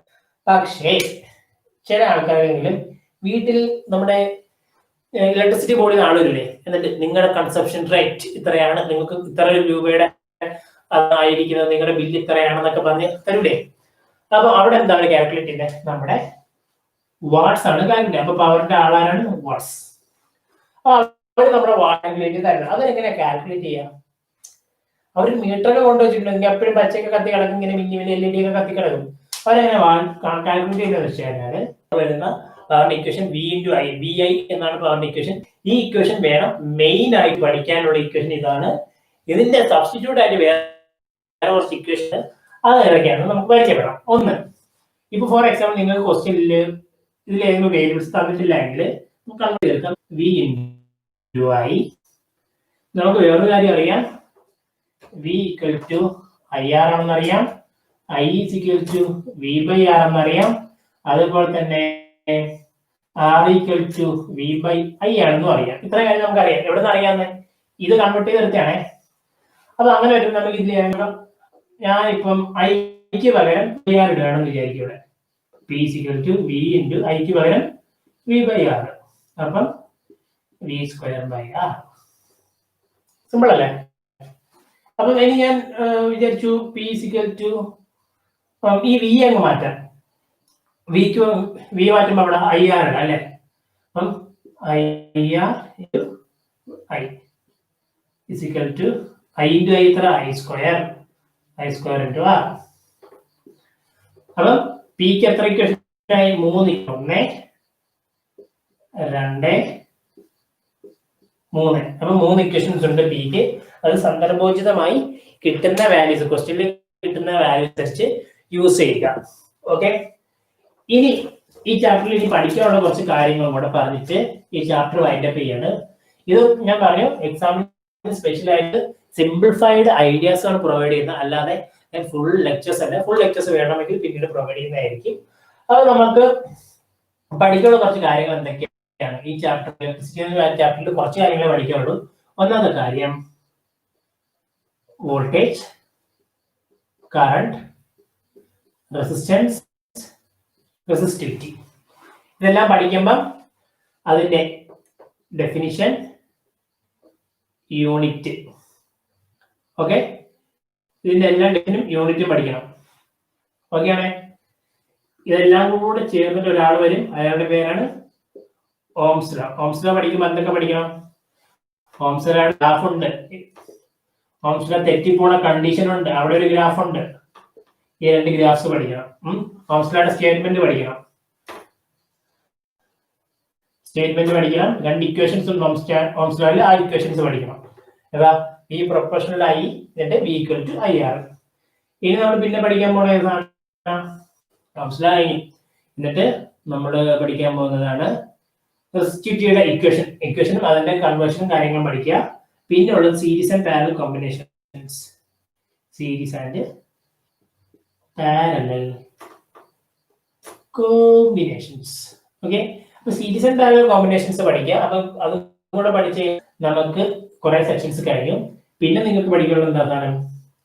പവർ, പിന്നെ ജൂൾസ് ലോ. ജൂൾസ് ലോ അല്ലേ പേര്? അല്ലെങ്കിൽ heating effect of electric current എന്ന് പറയാം. Heating effect of electric current. ഈ ഹീറ്റിംഗ് എഫക്റ്റ് ഓഫ് ഇലക്ട്രിക് കറണ്ടിലാണ് നമ്മുടെ ഫ്യൂസ് ഒക്കെ വരുന്നത്. അപ്പൊ അതിന് ഫ്യൂസിനെ കുറിച്ച് ചിലപ്പോൾ ഒരു ക്വസ്റ്റ്യൻ ഒക്കെ വരും. കണക്ഷൻ ഫ്യൂസിനെ കുറിച്ച് ക്വസ്റ്റ്യൻ വന്നപ്പോൾ ചില ആൾക്കാർ എഴുതിയില്ല എന്നൊക്കെ പറഞ്ഞു. അത് ഹീറ്റിംഗ് എഫക്റ്റ് അറിയാമായിരുന്നു, പക്ഷേ ഫ്യൂസിനെ കുറിച്ച് ഡൗട്ട് അടിച്ചതൊക്കെയാണ് അവർ പറയുന്നത്. What are it is? Joule's law, heating effect of electric current, ഇവിടെ ഉണ്ട്. ഇനി ഇത്രയും കാര്യങ്ങളൊക്കെയാണ് നമ്മൾ പറഞ്ഞത്. ഇത്രയും കാര്യങ്ങൾ പഠിച്ചു കഴിയുമ്പോൾ നിങ്ങളുടെ ചാപ്റ്റർ തീർന്നു. ഒരു ചാപ്റ്ററാണ് തീരുന്നത്. എത്ര കാര്യങ്ങളുണ്ട്? 1, 2, 3, 4, 5, 6, 7, 8 കാര്യങ്ങൾ. വെറും സിമ്പിൾ ആയിട്ടുള്ള 8 കാര്യം പഠിച്ച ഒരു ചാപ്റ്റർ തീരും. എന്നിട്ടാണ് നിങ്ങൾ ഇതിന്റെ പാടുന്നൊക്കെ പറയുന്നത്. അത് നമുക്ക് ഈ ഒരു കാര്യം കൊണ്ട് ഞാൻ ഇമ്പാർട്ടൻ്റ് പറയാൻ ആഗ്രഹിക്കുന്നുണ്ട്. ഈ 8 കാര്യങ്ങൾ കൂടാതെ നിങ്ങൾ കുറച്ച് ശ്രദ്ധിക്കേണ്ട കുറച്ച് കാര്യങ്ങളുണ്ട്. നിങ്ങൾക്ക് ഇതെല്ലാം അറിയാതെ എനിക്കറിയാം, ഇതെല്ലാം നിങ്ങൾക്ക് അറിയാം. നിങ്ങൾ ഇതെല്ലാം പഠിച്ച്, നിങ്ങൾ നല്ലോണം പഠിക്കുന്ന പിള്ളേരാണ്, നിങ്ങൾ ഇതെല്ലാം പഠിച്ചു കാണും. പക്ഷെ നിങ്ങൾ ശ്രദ്ധിക്കേണ്ട കുറച്ച് കാര്യം, ഒന്ന് യൂണിറ്റ്സ് പക്കയായിട്ട് എഴുതിയിരിക്കും. അതായത് വോൾട്ടേജിന്റെ വോൾട്ട്, കറണ്ടിന്റെ ആംബിയർ, റെസിസ്റ്റൻസിന്റെ ഓം, ഇതിന്റെ യൂണിറ്റ്സ് പക്കയായിട്ട് എഴുതിയിരിക്കണം. അതേപോലെ നിങ്ങൾക്ക് ചിലർ തന്നിരിക്കുന്ന ടൈം യൂണിറ്റ് എന്ന് പറഞ്ഞ സെക്കൻഡ് യൂണിറ്റ്, അത് മനസ്സിലാക്കിയിരിക്കണം. എല്ലാ യൂണിറ്റും SI സിസ്റ്റത്തിലാണെന്ന് മനസ്സിലാക്കണം. എല്ലിന്റെ യൂണിറ്റ് മീറ്റർ ആണ്. ചിലപ്പോൾ നിങ്ങൾക്ക് തന്നിരിക്കുന്നത് സെന്റിമീറ്ററിലാണ് എങ്കിൽ അതിനെ കൺവേർട്ട് ചെയ്യണം.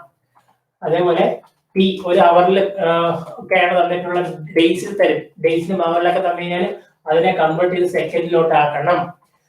അപ്പം എല്ലാ കാര്യങ്ങളെയും SI യൂണിറ്റ്സിൽ വേണം ചെയ്യാൻ. എങ്കിൽ മാത്രമേ കറക്റ്റ് ഉത്തരം കിട്ടത്തുള്ളൂ. ഉത്തരത്തിന് മാർക്ക് കിട്ടത്തുള്ളൂ. ഓക്കെ, മെയിൻ ആയിട്ടുള്ള പോയിന്റ്സിനെല്ലാം ബോക്സ് ഇടുക. ഇപ്പൊ P ഈക്വൽ ടു VI എന്ന് എഴുതി കഴിഞ്ഞാൽ അതിന് ബോക്സ് ഇടുക. പവറിന്റെ യൂണിറ്റ് വാട്ട്സ്, ഇതൊക്കെ എഴുതിയതിനു ശേഷം എഴുതണം. P equal to V sample equation എഴുതി കഴിഞ്ഞാൽ P എന്താണ് എഴുതുക, V എന്താണ് എഴുതുക, I എന്താണ് എഴുതുക. പവർ, വോൾട്ടേജ്, കറണ്ട്, ഇത്രയും കാര്യങ്ങൾ എഴുതിയിരിക്കണം. എങ്കിലും ഞാൻ പറയുന്നത് ഫുൾ മാർക്ക്. നിങ്ങൾക്ക് 1 മാർക്ക് 1/2 മാർക്ക് പോട്ട് എന്നുള്ള മൈൻഡ് ആണെങ്കിൽ വിട്ടേക്കണം. അപ്പൊ നമുക്ക് ഇത്രയൊന്നും വേണ്ട. ഇനി നമ്മൾ അടുത്ത കാര്യം എന്താണെന്ന് വെച്ച് കഴിഞ്ഞാൽ ഒരു ക്വസ്റ്റ്യൻ എങ്ങനെ അപ്രോച്ച് ചെയ്യണം എന്നുള്ളത്. ഓക്കെ, ഒരു ക്വസ്റ്റ്യൻ കണ്ടു കഴിഞ്ഞാല് അറ്റ് ഫസ്റ്റ് ഗ്ലാൻസ് നിങ്ങൾ വലിയ കിടിലം ബുജി കൊച്ചോ അല്ലെങ്കിൽ പഠിക്കാതെ ചുമ്മാ ക്ലാസ്സിൽ പോയിരുന്ന ഒരു കൊച്ചോ ആരും ആവട്ടെ, ഒരു ക്വസ്റ്റ്യൻ കാണും, നിങ്ങൾക്ക് എന്തായാലും എന്തെങ്കിലുമൊക്കെ അറിയാവുന്നതായിരിക്കും. പക്ഷെ ക്വസ്റ്റ്യൻ വായിച്ചു കഴിയുമ്പോൾ നിങ്ങളങ്ങ് വിയർക്കും. നിങ്ങൾ പറയുന്ന പറഞ്ഞൂടല്ല സാറേ എന്ന് പറയുന്നൊരു അവസ്ഥ ഉണ്ടാവും. അങ്ങനെ ഒരു അവസ്ഥ ഉണ്ടാകുമ്പം ചെയ്യാനുള്ള കാര്യം, ഒരു ക്വസ്റ്റ്യൻ ഒരുപാട് സെന്റൻസ് ആണ്, ഇത് മുഴുവൻ വായിച്ചു കഴിയുമ്പോൾ നമുക്കൊന്നും അറിഞ്ഞിടാന്ന് തോന്നുന്നു. പക്ഷേ ഒരു ക്വസ്റ്റ്യൻ വായിക്കുമ്പം അതിൽ കുറെ ഡേറ്റ ഉണ്ടായിരിക്കും. ഓക്കെ, ഒരു കുറെ ഡേറ്റ. അപ്പൊ നമ്മൾ ആൻസർ ചെയ്തതിന്റെ ആദ്യം നമുക്കൊന്നും അറിഞ്ഞൂടാ കേട്ടാ, ചെയ്യാനുള്ള ആ ചാപ്റ്ററിനെ കുറിച്ച് അറിഞ്ഞൂടാ. നമ്മൾ പഠിച്ചിട്ടൊന്നും, നമ്മൾ ജസ്റ്റ് കുറച്ച് ബ്രീഫായിട്ട് തലേന്ന് നോക്കിയത് മാത്രമേ ഉള്ളൂ. നമ്മുടെ വലിയ ബുദ്ധിമാന്മാരൊന്നുമില്ല. അങ്ങനെയൊക്കെ ഇരിക്കുന്ന നമ്മൾ എന്ത് ചെയ്യണം? എന്തെങ്കിലും ഒക്കെ കിട്ടണ്ടേ, അതിന് വേണ്ടി ചെയ്യേണ്ട പരിപാടിയാണ് പറഞ്ഞിരുന്നത്. ആ 1 മാർക്ക് കിട്ടാൻ വേണ്ടി ക്വസ്റ്റ്യൻ പറയും. ക്വസ്റ്റ്യൻ കുറെ സാധനം കൊടുത്തില്ല, ഇത്ര വോൾട്ടേജ്, ഇത്ര കറണ്ട്, ഇന്ന സാധനം, പാരലല്, സീരീസ് എന്നൊക്കെ പറഞ്ഞു നമ്മൾ എഴുതേണ്ടത്. ആൻസറിൽ ഫസ്റ്റ് ഗിവൺ ഡേറ്റ ഒരു വര എടുക്കുക. തന്നേക്കുന്ന സാധനങ്ങളെല്ലാം കൂടെ എഴുതണം. ബി ഐ എന്നേക്കും, ആർ എന്നേക്കും, എന്തെങ്കിലുമൊക്കെ തന്നേക്കും. തന്നേക്കുന്ന സാധനങ്ങളെല്ലാം എഴുതണം. സീരീസ് കണക്ഷൻ ആണെങ്കിൽ അത് തന്നേക്കും, എല്ലാം തന്നേക്കും. എന്നിട്ട് അവസാനം കണ്ടുപിടിക്കേണ്ട ഒരു സാധനം കിട്ടും. അപ്പം അതിന് P is equal to question mark കിട്ടും. അപ്പം പവർ ആണ് കണ്ടുപിടിക്കുന്നത്. പവറിന് നമ്മൾ ക്വസ്റ്റ്യൻ മാർക്ക് ഇട്ട് വെച്ചേക്കാം. അപ്പൊ നമുക്ക് നമ്മുടെ മണ്ടന്മാരായതുകൊണ്ട് നമുക്കിതൊന്നും അറിഞ്ഞൂടല്ലോ, നമ്മൾ പാവങ്ങളല്ലേ. അപ്പൊ നമ്മൾ ഇങ്ങനെ വിചാരിക്കും ഒരു വലിയ എമൗണ്ട് ക്വസ്റ്റ്യൻ, ഈ ക്വസ്റ്റ്യൻ നമുക്ക് അറിയുന്ന ഒന്നുമില്ല, പി കണ്ടുപിടിക്കാൻ എന്ത് ചെയ്യും എന്നൊക്കെ വിചാരിച്ചിരിക്കുകയാണ്. ക്വസ്റ്റ്യൻ കണ്ട് വി ഉണ്ട്, ഐ ഉണ്ട്. വി ഐ ഉണ്ടെങ്കിൽ നമുക്ക് പി കണ്ടുപിടിച്ചൂടെ? V into I. ഇത്രയും സിമ്പിൾ ആണ്. നിങ്ങൾക്ക് കുറച്ച് നോളജ് ഉള്ളൂവെങ്കിലും ഈ ഡേറ്റ എഴുതി കഴിയുമ്പോൾ നിങ്ങൾക്ക് ആൻസർ ഡയറക്റ്റ് കിട്ടും. ഇത് കിട്ടണമെങ്കിൽ ഡേറ്റ എഴുതണം. ഡേറ്റ എഴുതി കഴിഞ്ഞ് ഈ ഡേറ്റ ഒന്ന് നോക്കും, നമുക്ക് കിട്ടാനുള്ളതും നമുക്ക് തന്നതുമായിട്ടുള്ള ഒരു റിലേഷനൊക്കെ നോക്കുമ്പോൾ നമുക്ക് എങ്ങനെയായാലും ഉത്തരം കിട്ടും. കിട്ടിയില്ല പോട്ട്, മിനിമം ഇതൊന്നും എഴുതി വെക്കുക. കുറച്ചേരം കഴിയുമ്പോൾ എവിടെന്നെങ്കിലൊക്കെ നിങ്ങൾക്ക് ഉത്തരം കിട്ടും. ഓക്കെ, അത് നിങ്ങളുടെ മനസ്സിൽ വന്നോളും. നിങ്ങൾ എന്തായാലും 1 വർഷമൊക്കെ സ്കൂളിലൊക്കെ പോയതല്ലേ, ജസ്റ്റ് എവിടെയെങ്കിലും കണ്ട പരിചയമൊക്കെ വരും. പക്ഷെ ഇത് എഴുതാൻ മറക്കരുത്. ഇത് എഴുതിയില്ലെങ്കിൽ കിട്ടൂല കേട്ടാ. ഇത് എഴുതിയില്ലെങ്കിൽ കുറച്ച് വായിച്ചിട്ട് എന്റെ അമ്മോ എന്റെ സാറ് ഇതൊക്കെ എവിടെ പഠിപ്പിച്ചേ എന്ന് പറഞ്ഞിട്ട് ഇരിക്കാനേ പറ്റൂ. അല്ലെങ്കിൽ പണ്ട് ചില പിള്ളേർ പറയുന്നതൊക്കെ sir out of syllabus question എന്നൊക്കെ പറയേണ്ടി വരും. അത് അങ്ങനെ പറയാതിരിക്കണമെങ്കിൽ ഗിവൺ ഡേറ്റ എഴുതുക. കിട്ടുന്നതിൽ എപ്പോഴും യൂണിറ്റ്സ് എഴുതുക. അണ്ടർലൈൻ, ആവശ്യത്തിനുള്ള സ്ഥലത്ത് അണ്ടർലൈൻ, ഡബിൾ അണ്ടർലൈൻ കൊടുക്കുക ആൻസേഴ്സില്. ഇത്രയും കാര്യങ്ങളൊക്കെ ചെയ്ത് കഴിഞ്ഞാൽ നിങ്ങളുടെ ആൻസേഴ്സ് ഒക്കെ പക്കയായിരിക്കും. വേണ്ടുന്ന ഒരു ഇതൊക്കെയാണ് നിങ്ങൾ ബേസിക്കലി ശ്രദ്ധിക്കേണ്ടത്. ഫിസിക്സിൽ മുഴുവനായിട്ട് ശ്രദ്ധിക്കേണ്ട കുറച്ച് ടിപ്സ് ആണ് ഈ പറഞ്ഞത്. ഗിവൺ ഡേറ്റ ഒക്കെ എഴുതി പ്രൊസീഡ് ചെയ്യുക എന്നുള്ളത്. അപ്പൊ ലാസ്റ്റ് CBC ഇലക്ട്രിസിറ്റിയുടെ ചാപ്റ്റേഴ്സിന്റെ ഒരു ബ്രീഫ് ആയിട്ടുള്ള കാര്യമാണ് പറഞ്ഞത്. ഇൻഡെപ്ത് ക്ലാസ്സസ് വേണമെന്നുണ്ടെങ്കിൽ നിങ്ങൾക്ക് കോൺടാക്ട് ചെയ്യാം. അതേസമയം നിങ്ങൾക്ക് ഇതിന്റെ ആവശ്യമേ, നിങ്ങൾ ടെക്സ്റ്റ് എന്തായാലും പഠിക്കുന്നുണ്ട്, നിങ്ങൾ കുറച്ച് ഡെഫിനിഷൻസ് പഠിക്കുന്നതിനെ കുറിച്ച് ഒരു കാര്യം കൂടെ, ഡെഫിനിഷൻസ് വായി തോന്നി ഡെഫിനിഷൻസ് പറയരുത് കേട്ടാ. കാര്യം പക്ക ആയിരിക്കണം. അതിൽ ഓരോ വാക്കിനും ഇമ്പോർട്ടൻസ് ഉണ്ട്. കോൺസ്റ്റന്റ് ടെമ്പറേച്ചർ ആണെങ്കിൽ constant temperature, flow of electron ആണെങ്കിൽ flow of electron, potential difference ആണെങ്കിൽ പൊട്ടൻഷ്യൽ ഡിഫറൻസ് തന്നെ പറയണം. അല്ലാതെ there is a difference between the potential എന്നൊന്നും പറയാൻ നിൽക്കണ്ട. പൊട്ടൻഷ്യൽ ഡിഫറൻസ്, ആ ഒറ്റ വാക്ക്, ആ വാക്കിന് ഇമ്പോർട്ടൻസ് ഉണ്ട്. ഫ്ലോ ഓഫ് ഇലക്ട്രോൺസ്, ആ വാക്കിന് ഉണ്ട്. അതേപോലെ അറ്റ് കോൺസ്റ്റന്റ് ടെമ്പറേച്ചർ, ആ വാക്കിന് ഇമ്പോർട്ടൻസ് ഉണ്ട്. അപ്പം അങ്ങനെയുള്ള കാര്യങ്ങൾ വളരെ ശ്രദ്ധ തിരിച്ച് അങ്ങനെയുള്ള കാര്യങ്ങളൊക്കെ നിങ്ങളുടെ കയ്യിൽ നിന്ന് ആഡ് ചെയ്യാൻ നിൽക്കണ്ട. അധികം തളയ്ക്കാനും നിൽക്കാതെ അങ്ങനെയുള്ള മെയിൻ ആയിട്ടുള്ള ഡെഫിനിഷൻസ് അതേപോലെ എഴുതാൻ ശ്രമിക്കുക. അങ്ങനെയൊക്കെ എഴുതി കഴിയുമ്പോഴേക്ക് നിങ്ങൾക്ക് ഫുൾ മാർക്ക് സ്കോർ ചെയ്യാനുള്ള വകുപ്പ് റെഡി ആവുന്നുണ്ടായിരിക്കും. അപ്പൊ പിന്നീട് ക്ലാസ്സുമായി പിന്നെ വരുന്നതുവരെ ബൈ.